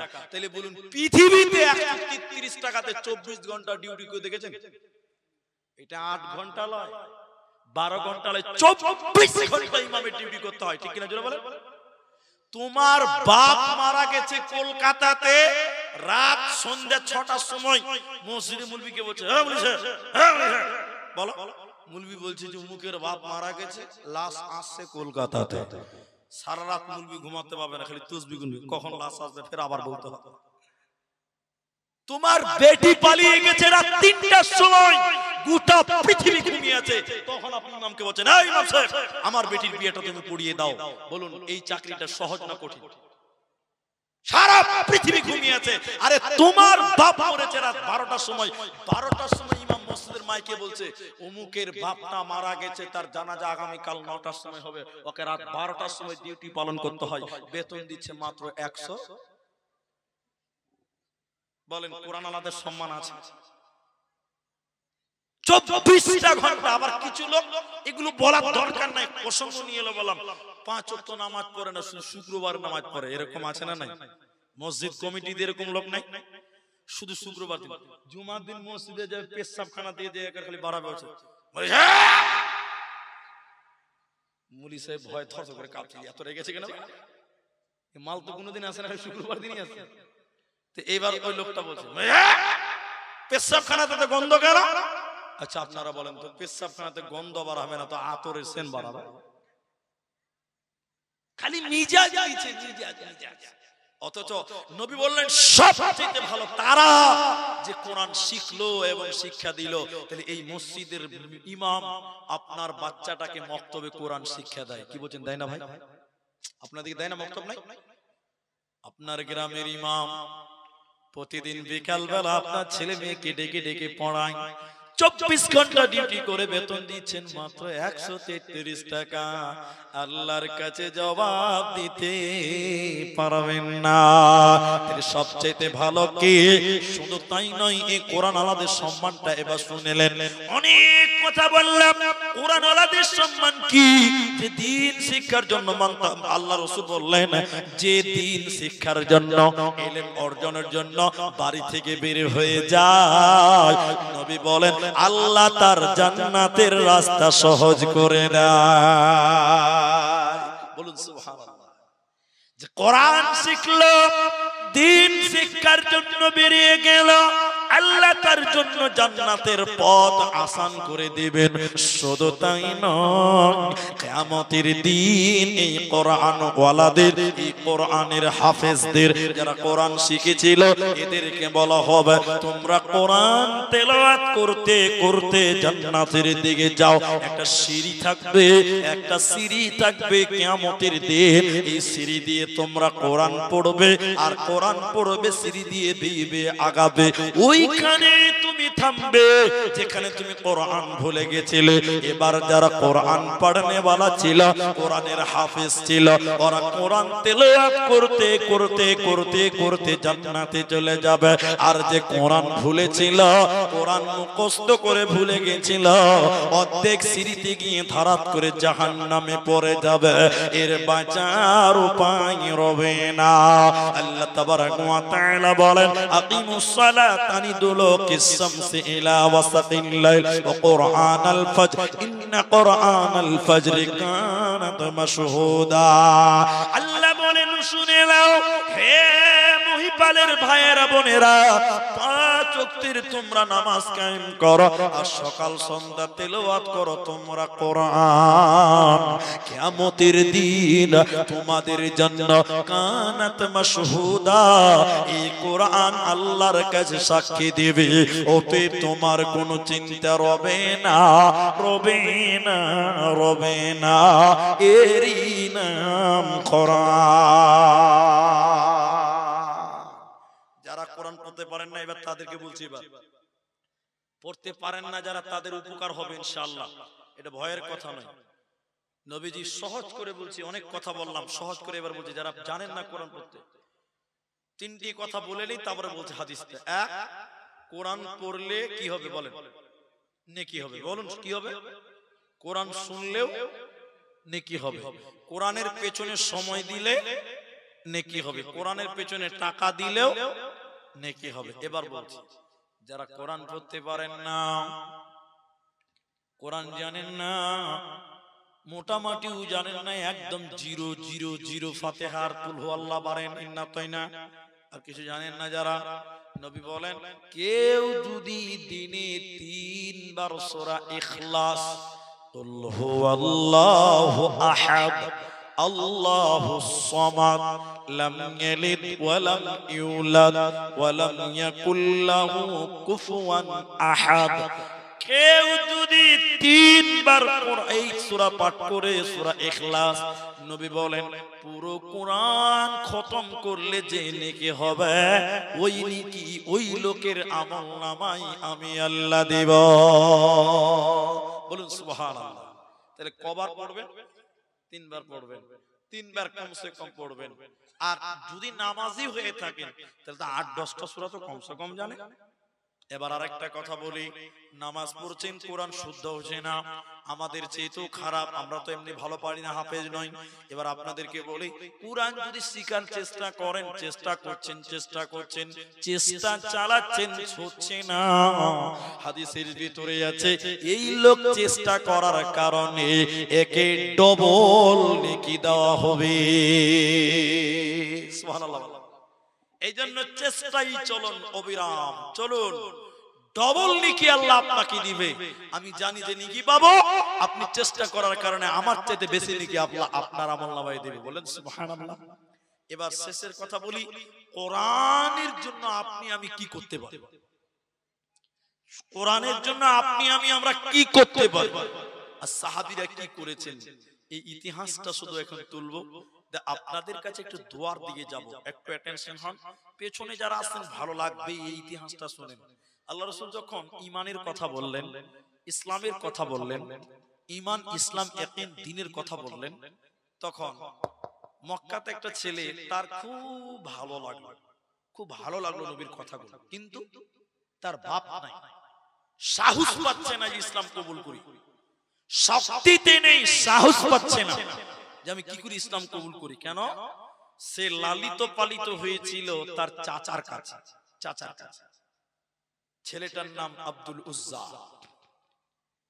যখন নবী মক্কা ছেড়ে মদিনা চলে এলেন, আর অপেক্ষা করতে পারলেন না। মানে ও ভেবেছিল যে আমার চাচাও ইসলাম কোনোদিন না কোনোদিন গ্রহণ করবে, আমি একসঙ্গে করবো, কিন্তু দেখলো না চাচা তো ইসলাম কবুল করে না, নবী মদিনা চলে গেল। আব্দুল উজ্জা একদিন থাকতে না পেরে, মা বোন আপনারাও শোনেন, ঈমান বাড়বে ঘটনা শোনেন, থাকতে না পেরে চাচার কাছে যেয়ে বললেন, চাচা আমি অনেক ধৈর্য ধরেছি আর পারলাম না, আমাকে ইসলাম ভালো লাগছে, আমি সিদ্ধান্ত নিলাম আমি মদিনা মুনাওয়ারা যাব, নবীর কাছে যাব, ঈমান আনবো, ইসলাম কবুল করব।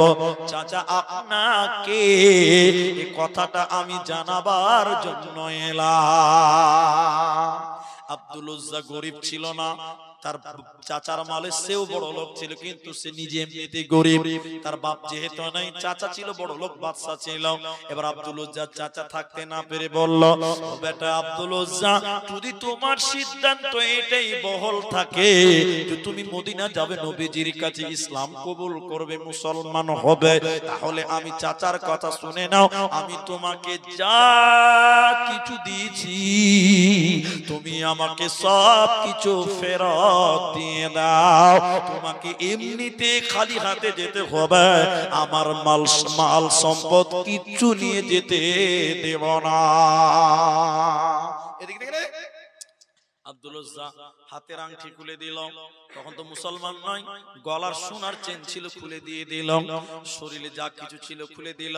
এবার আব্দুল উজ্জার চাচা বলছে, ও বেটা আব্দুল উজ্জা রে, তোমাকে যে আমি যা কিছু দিয়েছি বললাম, তার মানে শুধু মালা খুললে হবে না, টাকা দিবি হেললে হবে না, তোমার পরনে যে লুঙ্গি আছে, পায়জামা আছে, ওটাও আমার টাকা, তোমার লুঙ্গিটাও খুলে দিয়ে ল্যাংটা হয়ে তোমাকে যেতে হবে, তোমাকে কিছুই নিয়ে যেতে দেব না। আব্দুল উজ্জা মনে মনে ভাবছেন, আব্দুল উজ্জার চাচা ভেবেছে যে ভাতিজাকে ল্যাংটা হতে বলবো, ল্যাংটাও হবে না, যেতেও পারবে না। আব্দুল উজ্জা চিন্তা করে মনে মনে ভাবছে, আল্লাহ নিশ্চয়ই তুমি পাক, আল্লাহ তুমি পবিত্র, তুমি পাক, তাই তুমি আমাকে পাক করতে চাইছো, বেঈমানদের টাকা আমার শরীরে রাখতে চাইছো না। আব্দুল উজ্জা কন্দনরত হলেন, মাথাটা নিচু করলেন, ইসলামের জন্য, ঈমানের জন্য, কোরআনের জন্য সে নিজের লুঙ্গিটাকে টান দিয়ে খুলে দিল, ল্যাংটা হয়ে গেল, বিবস্ত্র হয়ে চলে গেল তার মায়ের কাছে। আম্মুর দরজায় যে আওয়াজ দিল, আম্মু যখন যুবক ছেলেকে ল্যাংটা দেখতে পেল, মা লজ্জিত হয়ে গেল, ও বেটা এরকম হলো কেন? বেটা তখন খুলে ঘটনাটা বলল। আব্দুল উজ্জার মা একটা কম্বলকে মাঝখান দিয়ে ফেড়ে দুই টুকরা করে দিল, দুই টুকরা কম্বলকে আব্দুল উজ্জাকে তার মা দিল, বলছে বেটা রে, এক টুকরাকে গামছার মতন কোমরে পড়ে নাও, আর এক টুকরা তাওয়ালের মতন শরীরে চাপিয়ে দাও। এবার আব্দুল উজ্জা মায়ের কাছ থেকে দুটুকরো কম্বল নিয়ে বিদায় হয়ে গেল মায়ের কাছ থেকে, রাতের অন্ধকারে চলে যেতে লাগলো, কোথায় না মদিনা মুনাওয়ারা, নবীজির কাছে যেতে লাগলো। বিশ্ব নবী মদিনাতে একটা মাদ্রাসা খুলেছিলেন, আসহাবে সুফফা, মসজিদে নববীতে নবীজি পড়াতেন বাচ্চাদেরকে। এবার ওই মাদ্রাসা মসজিদে নববীর গেটে রাত্রি বেলায় আব্দুল উজ্জা বসে আছে, একটা তাওয়াল শরীরে দেওয়া আছে আর একটা গামছা পড়া আছে, এরকম বসে আছে। নবীজি বের হচ্ছে, আব্দুল উজ্জাকে দেখেছিলেন যে তুমি এখানে কেন, তোমার নাম না আব্দুল উজ্জা? বলে জি হ্যাঁ।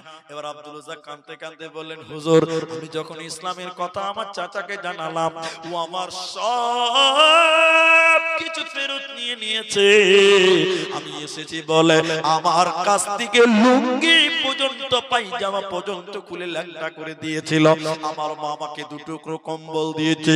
নবীজি আব্দুল উজ্জাকে বুকে গলাতে জড়িয়ে নিয়ে বললেন, আব্দুল উজ্জা রে, আজ থেকে তোমার নাম আব্দুল উজ্জা নয়, আমি নবী তোমার নাম রাখলাম, আজ থেকে তোমার নাম আব্দুল্লাহ। কি নাম রাখলেন? আব্দুল্লাহ। এবার আব্দুল্লাহ গরিব হয়ে গেছে, আহারে বড় লোক ছিল, দান করতো, ধনওয়ালা ছিল। আব্দুল উজ্জা গরিব হয়ে গেছে, মসজিদে নববীতে বসে থাকে, কেউ দিলে খেতে পেছে নেড়ে না পেছে, কোনো গোসলের জন্য এক্সট্রা কাপড় নাই, পরিবর্তন করার জন্য কোনো কাপড় নেই, আব্দুল উজ্জা বসে আছে। এমন সময় জঙ্গে মুতার পাল্টে লড়াই হবে, এই যুদ্ধের ডঙ্কা বেজে গেল। নবীজি মসজিদের বারান্দাতে বেলালকে ডেকে বললেন, বেলাল রে, তুমি এলান করে দাও, যার কাছে যে মাল আছে এনে জমা করবেন।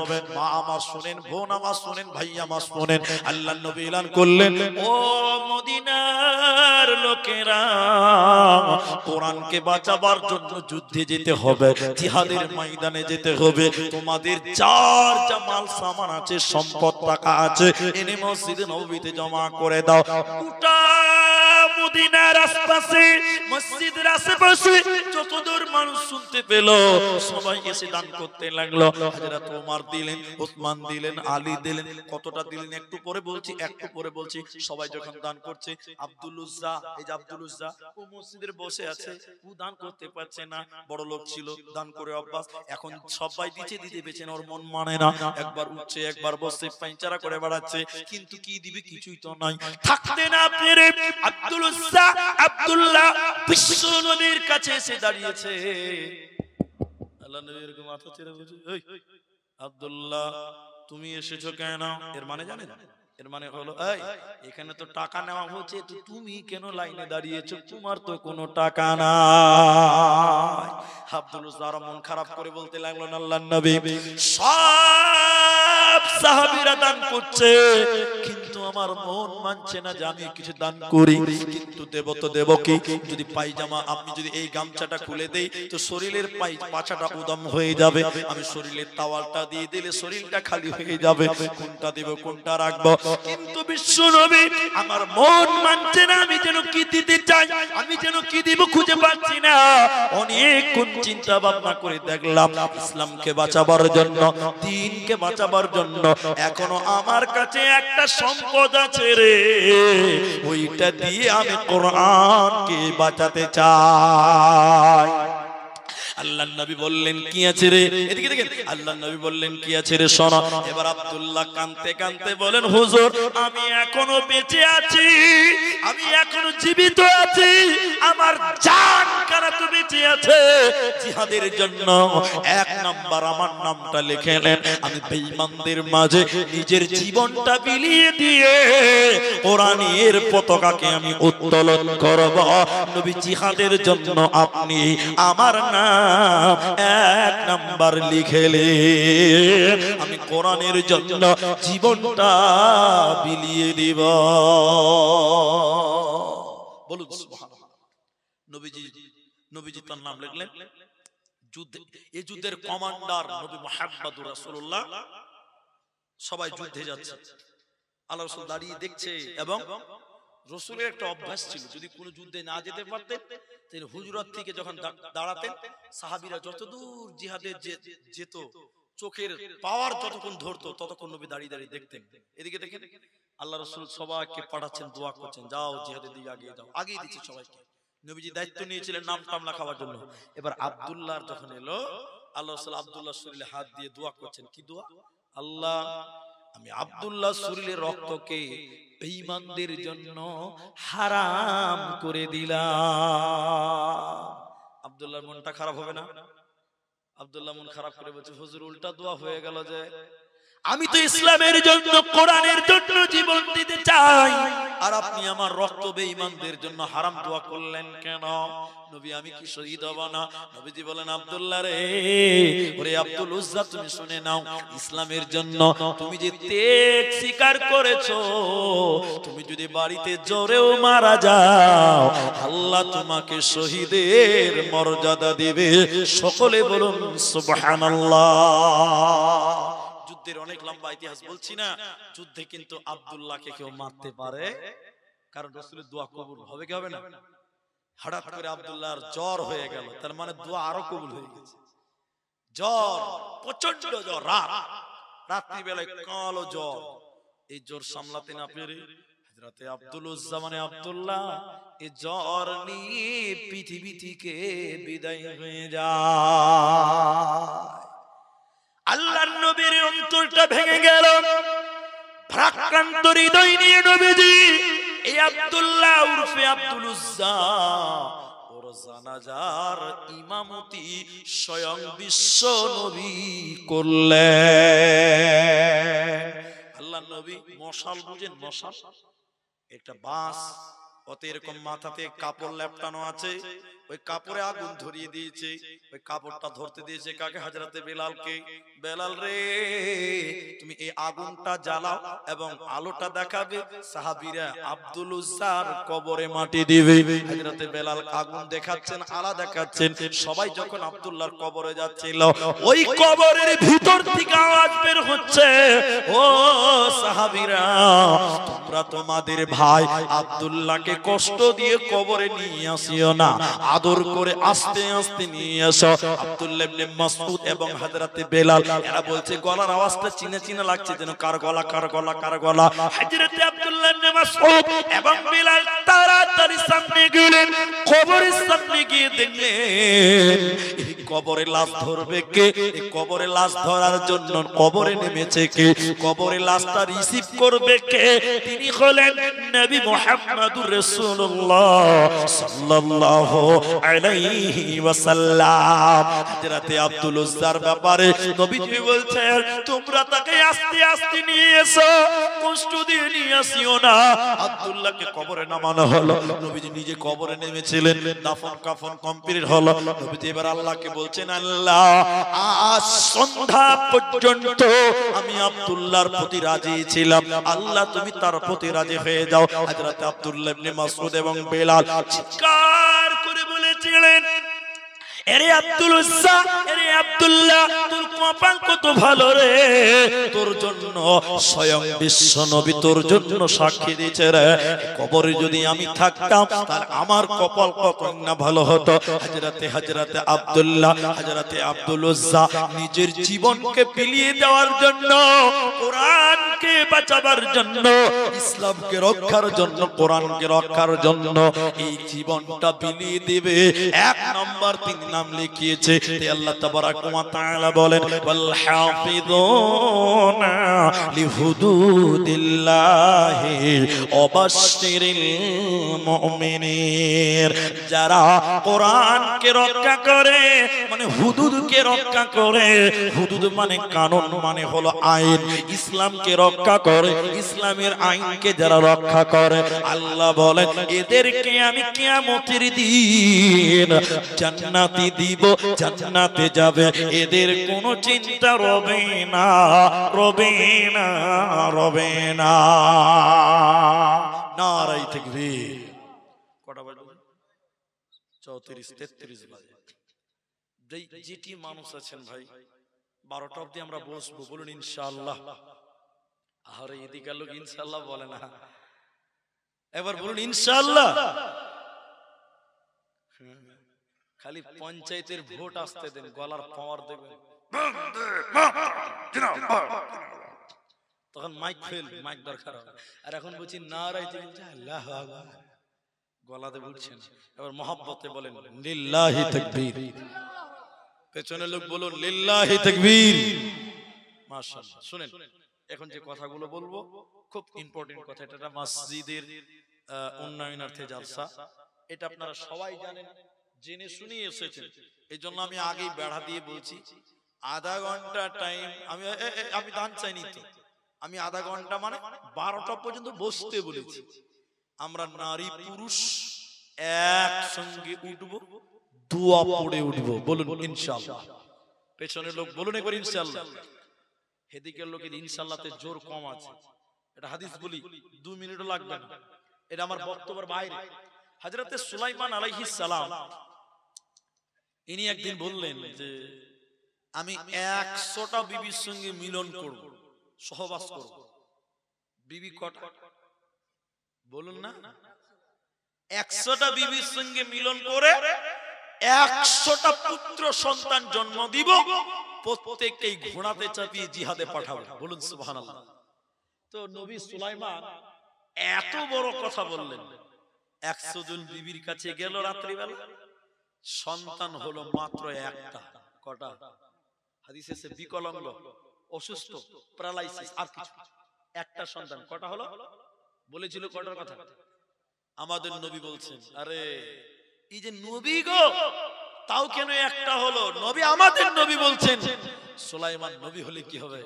এত বড় কথা বলেছিল, সঙ্গে সঙ্গে ইনশাআল্লাহ বলে। তাহলে তো আপনি কি ভাবছেন ইনশাআল্লাহ বিয়ে বাড়ি ডাল ভাত ওর বরকত নাই? একবার বলুন ইনশা, মাশাআল্লাহ, মাশাআল্লাহ। বাস আপনি ঘড়ি দেখেন 25 মিনিট, আমি ঘড়ি দেখলাম 25 মিনিট। একদম নড়চড় করবেন না, পয়েন্ট টু পয়েন্ট কয়েকটি কথা বলে। এটা মসজিদের জলসা, অনেকে দান করেছেন, অনেকে বসে আছেন যে প্রধান বক্তাকে দিব, অনেকে আমার আব্দুর রশিদ ভাইকে দিয়ে দিয়েছেন। আমি শুধু কয়েকটা কথা বলে, আমি দান চাইনি, বসতে বলেছি, দোয়া করব। মা বোন আপনারা বসেন। এক নাম্বার কথা হলো আল্লাহর জান্নাত দিবেন, আল্লাহ ওয়াদা করেছেন, বান্দাদেরকে দিবেন। কাকে দিবেন? কিসের বিনিময়ে দিবেন? এটাও আল্লাহ কোরআনে বলেছেন। বলেন ও বাবজি, বসেন না গো। আল্লাহ, আধা ঘন্টা টাইম দেখছেন, ইনশাআল্লাহর পাওয়ার দেখছেন, বসেন। আল্লাহ তাবারাক ওয়া তাআলা কোরআনে বলছেন, ইন্নাল্লাহ হাশতারা মিনাল মুমিনিন আনফুসাহুম ওয়া আমওয়ালাহুম বিআন্না লাহুমুল জান্নাহ। আল্লাহ বলছেন, আমি মুমিনের জান আর মুমিনের মাল, এই দুটি বিনিময় আমি তাদেরকে জান্নাত দিব। বলুন সুবহানাল্লাহ। তাহলে ইসলাম, কোরআন বলছে মানুষকে জান্নাত যেতে গেলে দুটি জিনিস লাগে। এক, জান। আমার হায়াত মত সব কার জন্য? সাক্ষী দেন, আল্লাহ কোরআনে বলছেন, ইন্না সালাতি ওয়া নুসুকি ওয়া মাহইয়ায়া ওয়া মামাতি। আল্লাহ বলেন, নিশ্চয়ই আমার নামাজ, আমার কুরবানি, আমার জীবন, আমার মরণ লিল্লাহ, সবকিছু আল্লাহ।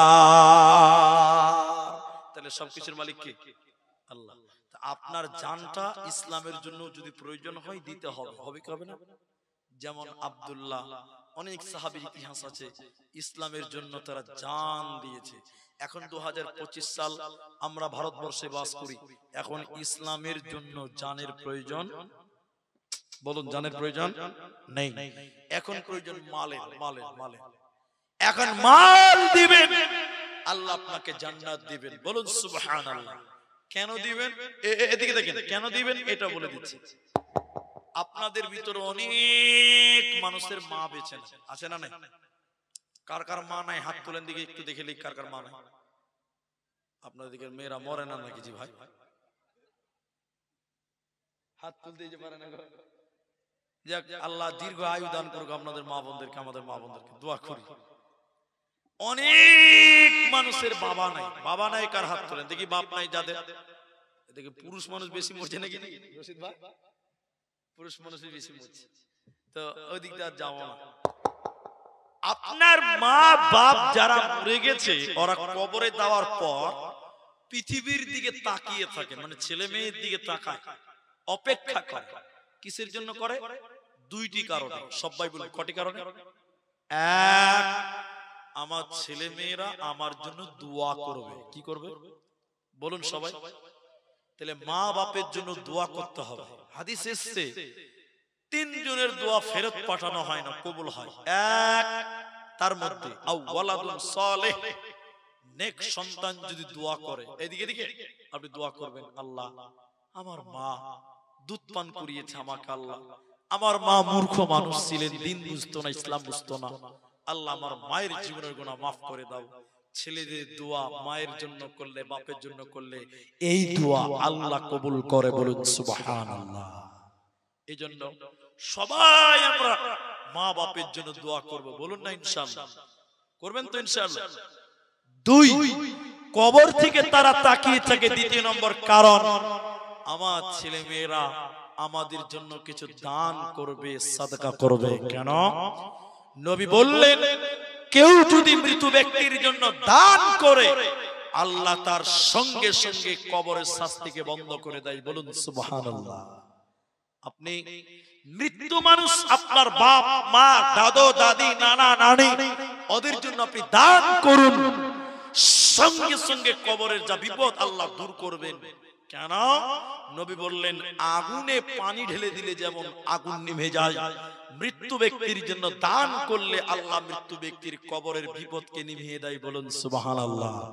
এই জন্য এই শেষ মোমেন্টে, এই 20 মিনিটের ভিতরে আপনারা কেউই উঠবেন না, উঠবেন না, উঠবেন না, উঠবেন না। আপনি 1000 দিবেন বসেন, 5000 দিবেন বসেন, 3000 বসে থাকেন, উঠবেন না।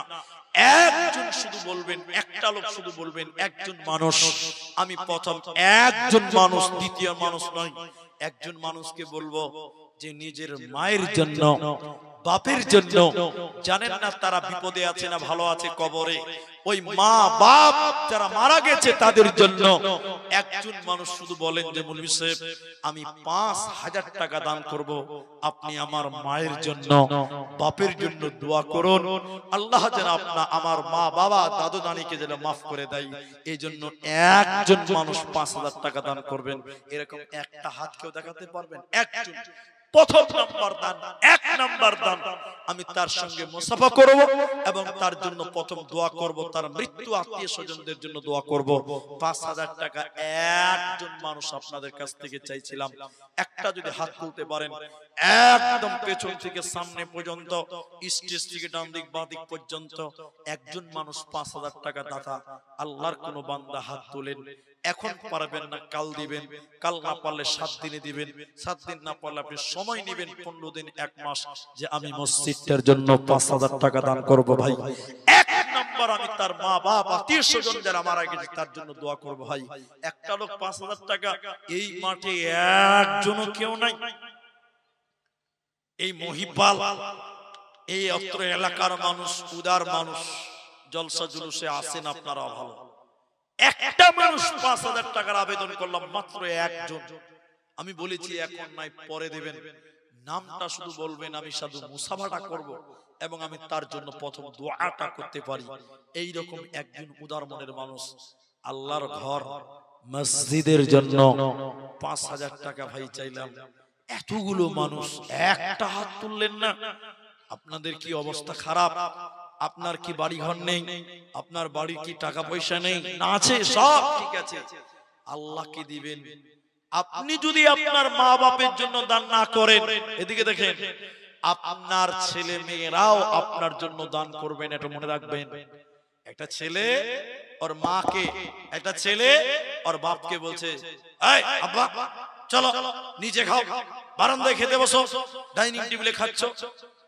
ওই ছেলেটার ছেলে, মানে ওই যাকে বের করছে ওর পোতা ওখানে ছিল, তখন পোতা ওর বাপকে বলছে যে আব্বু দাদুকে তুমি বাইরে পাঠাচ্ছ কেন, আমাদের সঙ্গে টেবিলে খা।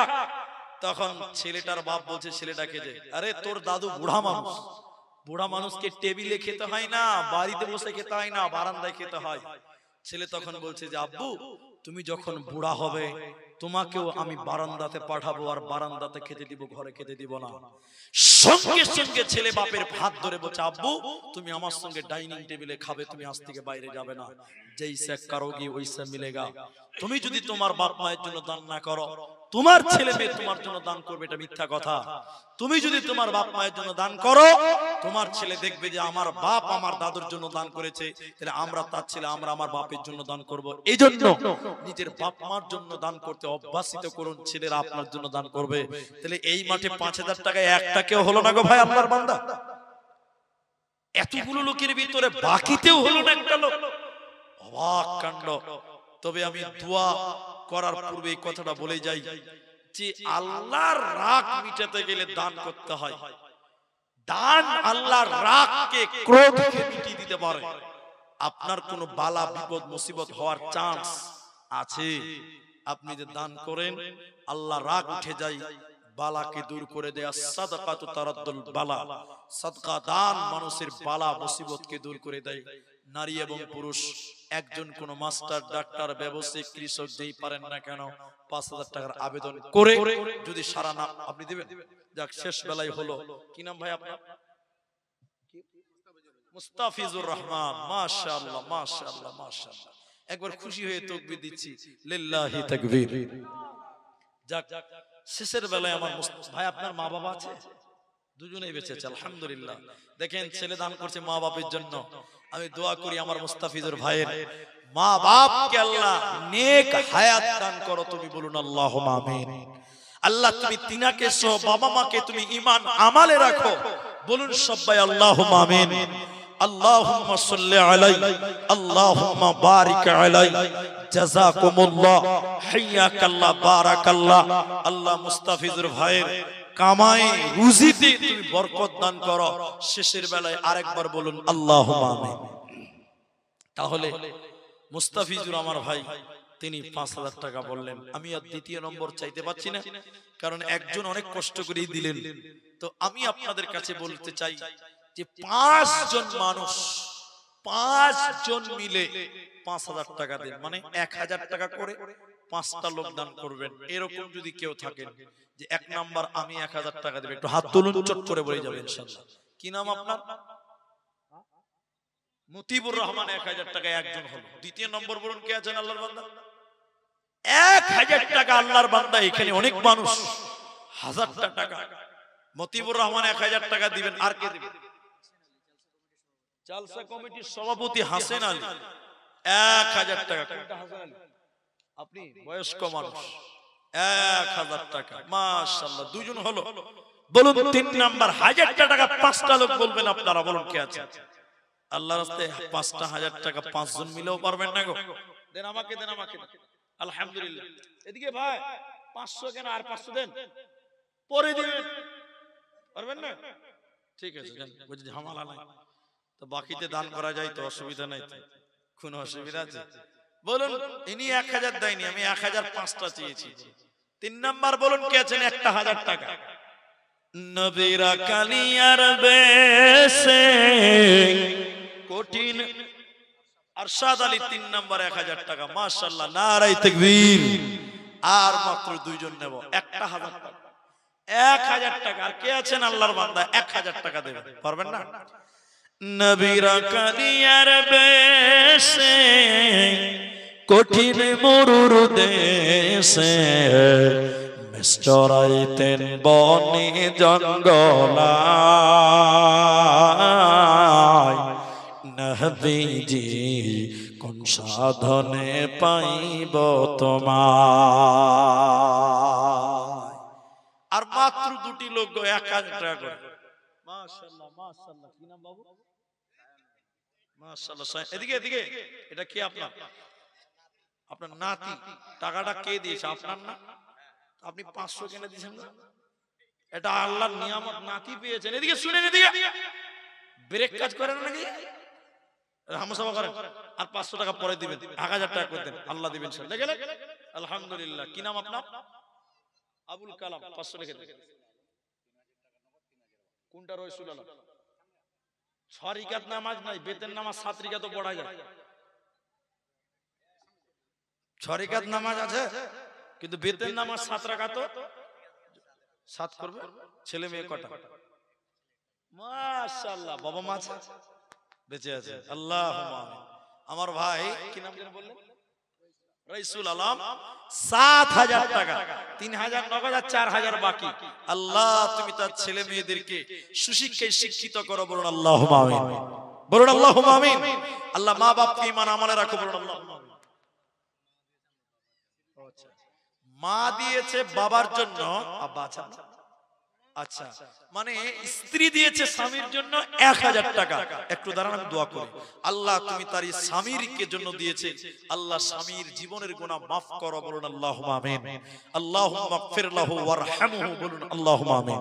এবার আপনার বলুন। ইনি অসুস্থ আছে, ঠিক আছে, সিভিকে চাকরি করেন, ঠিক, আলহামদুলিল্লাহ। তো ১,০০০ টাকা করে ৫ জন হয়ে গেছে। জাযাকুমুল্লাহ, হাইয়াকাল্লাহ, বারাকাল্লাহ। আর ৫০০ করে বোধহয় ২ জন ৩ জন হয়েছে। তো ১,০০০ টাকা ৫টা হলো। তো আরেকটা কেউ বকশিশ দেন, টাইম তো আছে, ১০ মিনিট টাইম আছে। আরেকটা লোক ১,০০০ টাকা। মা বোন, আরে মমতা ব্যানার্জি আপনাদেরকে লক্ষ্মীর ভান্ডার দিয়েছে ১,০০০ টাকা, কেউ দিবেন না ১,০০০ টাকা? মা বোন ১,০০০ টাকা করে আপনারা দিতে পারেন। মমতা আপনাদের কত ভালোবাসে, ১,০০০ মেয়েদেরকে ব্যবস্থা করেছেন, ছেলেদেরকে দিয়েছে কি? ছেলেদের দেয়নি, মেয়েদেরকে দিয়েছে। 1000 টাকা আমার মা বোনের আপনাদের ভিতরে কেউ নাই 1000 টাকা, আর আপনাদের ভিতরে যদি আর কেউ পারেন এই 8-9 মিনিটের ভিতরে দোয়া করব, বলুন যদি কেউ পারেন 1000 টাকা, 1000 টাকা। তোহবাল হাওয়া কে দিবে 1000 টাকা? আসগর আলী 1000 টাকা, মাশাআল্লাহ, নারে তাকবীর। 6 জন হয়েছে, দেখি পূরণ করতে পারি কিনা। আল্লাহর কোন বান্দা আর কেউ যদি পারেন। আচ্ছা মেয়েদের দিয়ে এটা গামছা টামছা কিছুই তো নাই, কেউ গেছে কি? আর যেতে হবে না, যেতে হলে পাঠাতে হবে। অনেক লোক নিয়ত করেছে লাস্টে দিবে, তো এটা গামছা পাঠান, একবার গেলেই হবে না? দেন এটা গামছা পাঠান মায়েদের দিকে, এদিকে গামছা দিতে হবে না, এখানে গামছা লাগবে না, ওদিকে পাঠান, ওদিকে। ভাই 6 জন হলো 1000 টাকা। আল্লাহর কোন বান্দা আর পারবেন, দোয়া করবে ঠিক 12টা। তোহবাল হাওয়া পশ্চিমে চল কাবার পথে বইয়া, যাও রে যাও এই গরিবের সালাম টুকু লইয়া। তোহবাল হাওয়া পশ্চিমে চল কাবার পথে বইয়া। জান্নাতের 8টা দরজা হয় ভাই, জান্নাতের 8টা দরজা, 6টা পূরণ হয়েছে, আর 2টো বাকি আছে, আর টাইম বেশি নাই, ইনশাআল্লাহ ইনশাআল্লাহ। আর 2টি লোক যদি 1000 দেন, জান্নাতের 8টা দরজা হাদিস আছে, পূর্ণ করে নিতে পারতাম। এখন নাই, পরেই দিবেন গো, মসজিদ আল্লাহর ঘর। 1000টা টাকা চেয়েছে, 1000 টাকা। দানকারীর মাতা পিতা আল্লাহ সুখে রেখো কবরে, নূরের টুপি মাথায় দিয়া উঠাইও রোজ হাসরে। যাক, আমি আর 2টির আবেদন রাখলাম, আর মেয়েদের কাছে গামছা দিয়েছি। আমার মা বোন 1 টাকা 2 টাকা 5 টাকা যার যা আছে তা দিবেন। আমার ভাই বলছে এটা অসমীয়া গাজাল শোনাতে হবে, ওটা আমার হক, ওটা আমি বলবো ইনশাআল্লাহ। কিন্তু শেষের বেলায় যে আবেদনটা করব, আর তো কোনো বক্তা নাই। আমাকে যারা চেনেন সোশ্যাল মিডিয়ার বদৌলতে বা এমনি ডায়েরি দেখেছেন অনেকবার হয়তো, আমি আপনাদেরকে লাস্ট যেটা আবেদন করব, উঠিয়েন না ভাই, 12টাতে দোয়া করব বলেছি। আমি যেটা বলছি সেটা শুনুন, কিছু বলবেন? আমি আপনাদেরকে শেষ কথা বলছি, এদিকে আমি প্রত্যেক পুরুষ ব্যক্তির সঙ্গে আমি একটু মুসাফা করতে চাই। মুসাফা করবেন তো ইনশাআল্লাহ? আরে ইনশাআল্লাহ বলেন এখনো জি। মেয়েদের একটা 1000 টাকা 7 নাম্বার হলো, আর একটা দরকার ছিল, জান্নাতের 8টা দরজা হলো। আপনি করবেন? এই যে ভাই কে বাবার জন্য উনি দিলেন 1000 টাকা, 8 জন হয়ে গেল, আলহামদুলিল্লাহ। আপনি কত ভাই, কি নাম আপনার? মিঠুন মিয়া, 9 জন হয়েছে, তাহলে আর একটা দিলে তো 10টা হবে জি ভাই। সালাম কোনটা? আব্দুল সালাম হবে জি। আমি মাশাআল্লাহ 10টা হয়ে গেছে, একজন 500। তো শুনেন, আমি প্রত্যেক পুরুষের সঙ্গে একটু মুসাফা করব, আপনারা সবাই বলুন ইনশাআল্লাহ। মুসাফা করতে ভয় লাগছে নাকি জি ভাই?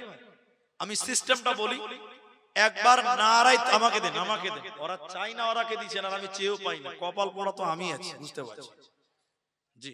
তো আমি একবার নারাই তাকবীর বলবো, এদিকে শুনেন, জোরে আল্লাহু আকবার বলে দাঁড়াবেন, বলুন ইনশাআল্লাহ। আরেকবার নারাই তাকবীর দিব, সবাই আপনারা একটু মুসাফা করবেন, বলুন ইনশাআল্লাহ। নাইমের মা লক্ষ্মীর ভান্ডারের 1000 টাকা, নারাই তাকবীর, মাশাআল্লাহ। তো একবার নারাই তাকবীর বলবো, আল্লাহু আকবার বলে দাঁড়াবেন সবাই, বলুন ইনশাআল্লাহ। ইনশাআল্লাহ। আরেকবার নারাই তাকবীর দিব, সবাই আসবেন, একটু মুসাফা করবেন। তবে যদি কারো কাছে 10টা টাকা থাকে, 10টা টাকা দিয়ে মুসাফা করবেন। 5 টাকা থাকলে দিয়ে করবেন, 1 টাকা থাকলে দিয়ে করবেন, 50 থাকলে দিয়ে করবেন, 100 থাকলে মুসাফা করবেন, আর টাকাটা দিবেন।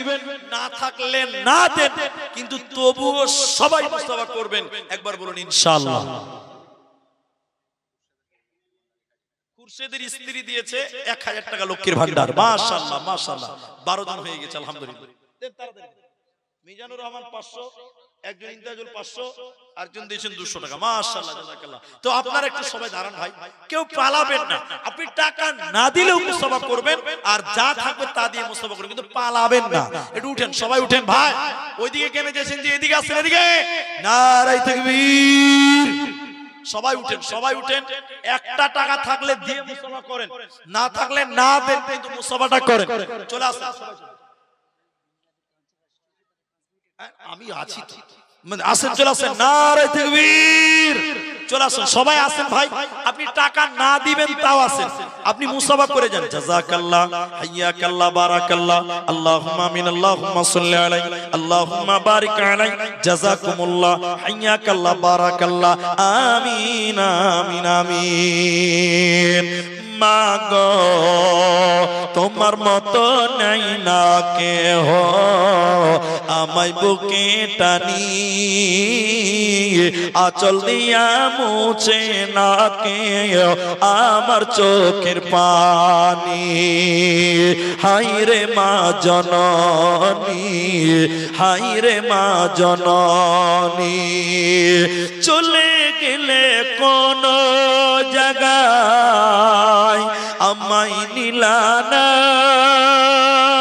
পথে বসে কাঁদি মাগো নাই যে ঠিকানা, মাগো নাই যে ঠিকানা। সবাই আসেন, সবাই আসেন, কেউ বাদ যায় না। আপনি টাকা না দিবেন তাও আসেন। জাযাকাল্লাহ, হাইয়াকাল্লাহ, বারাকাল্লাহ। মা বোন আপনারা গামছা দিয়ে দেন, আপনারা গামছা দিয়ে দেন, সবাই দেন। 10, 20, 1, 2 মেয়েদের টাকা কতটা আসছে আমি দেখতে চাই, আমি নিজে দেখব, ইনশাআল্লাহ দোয়া হবে।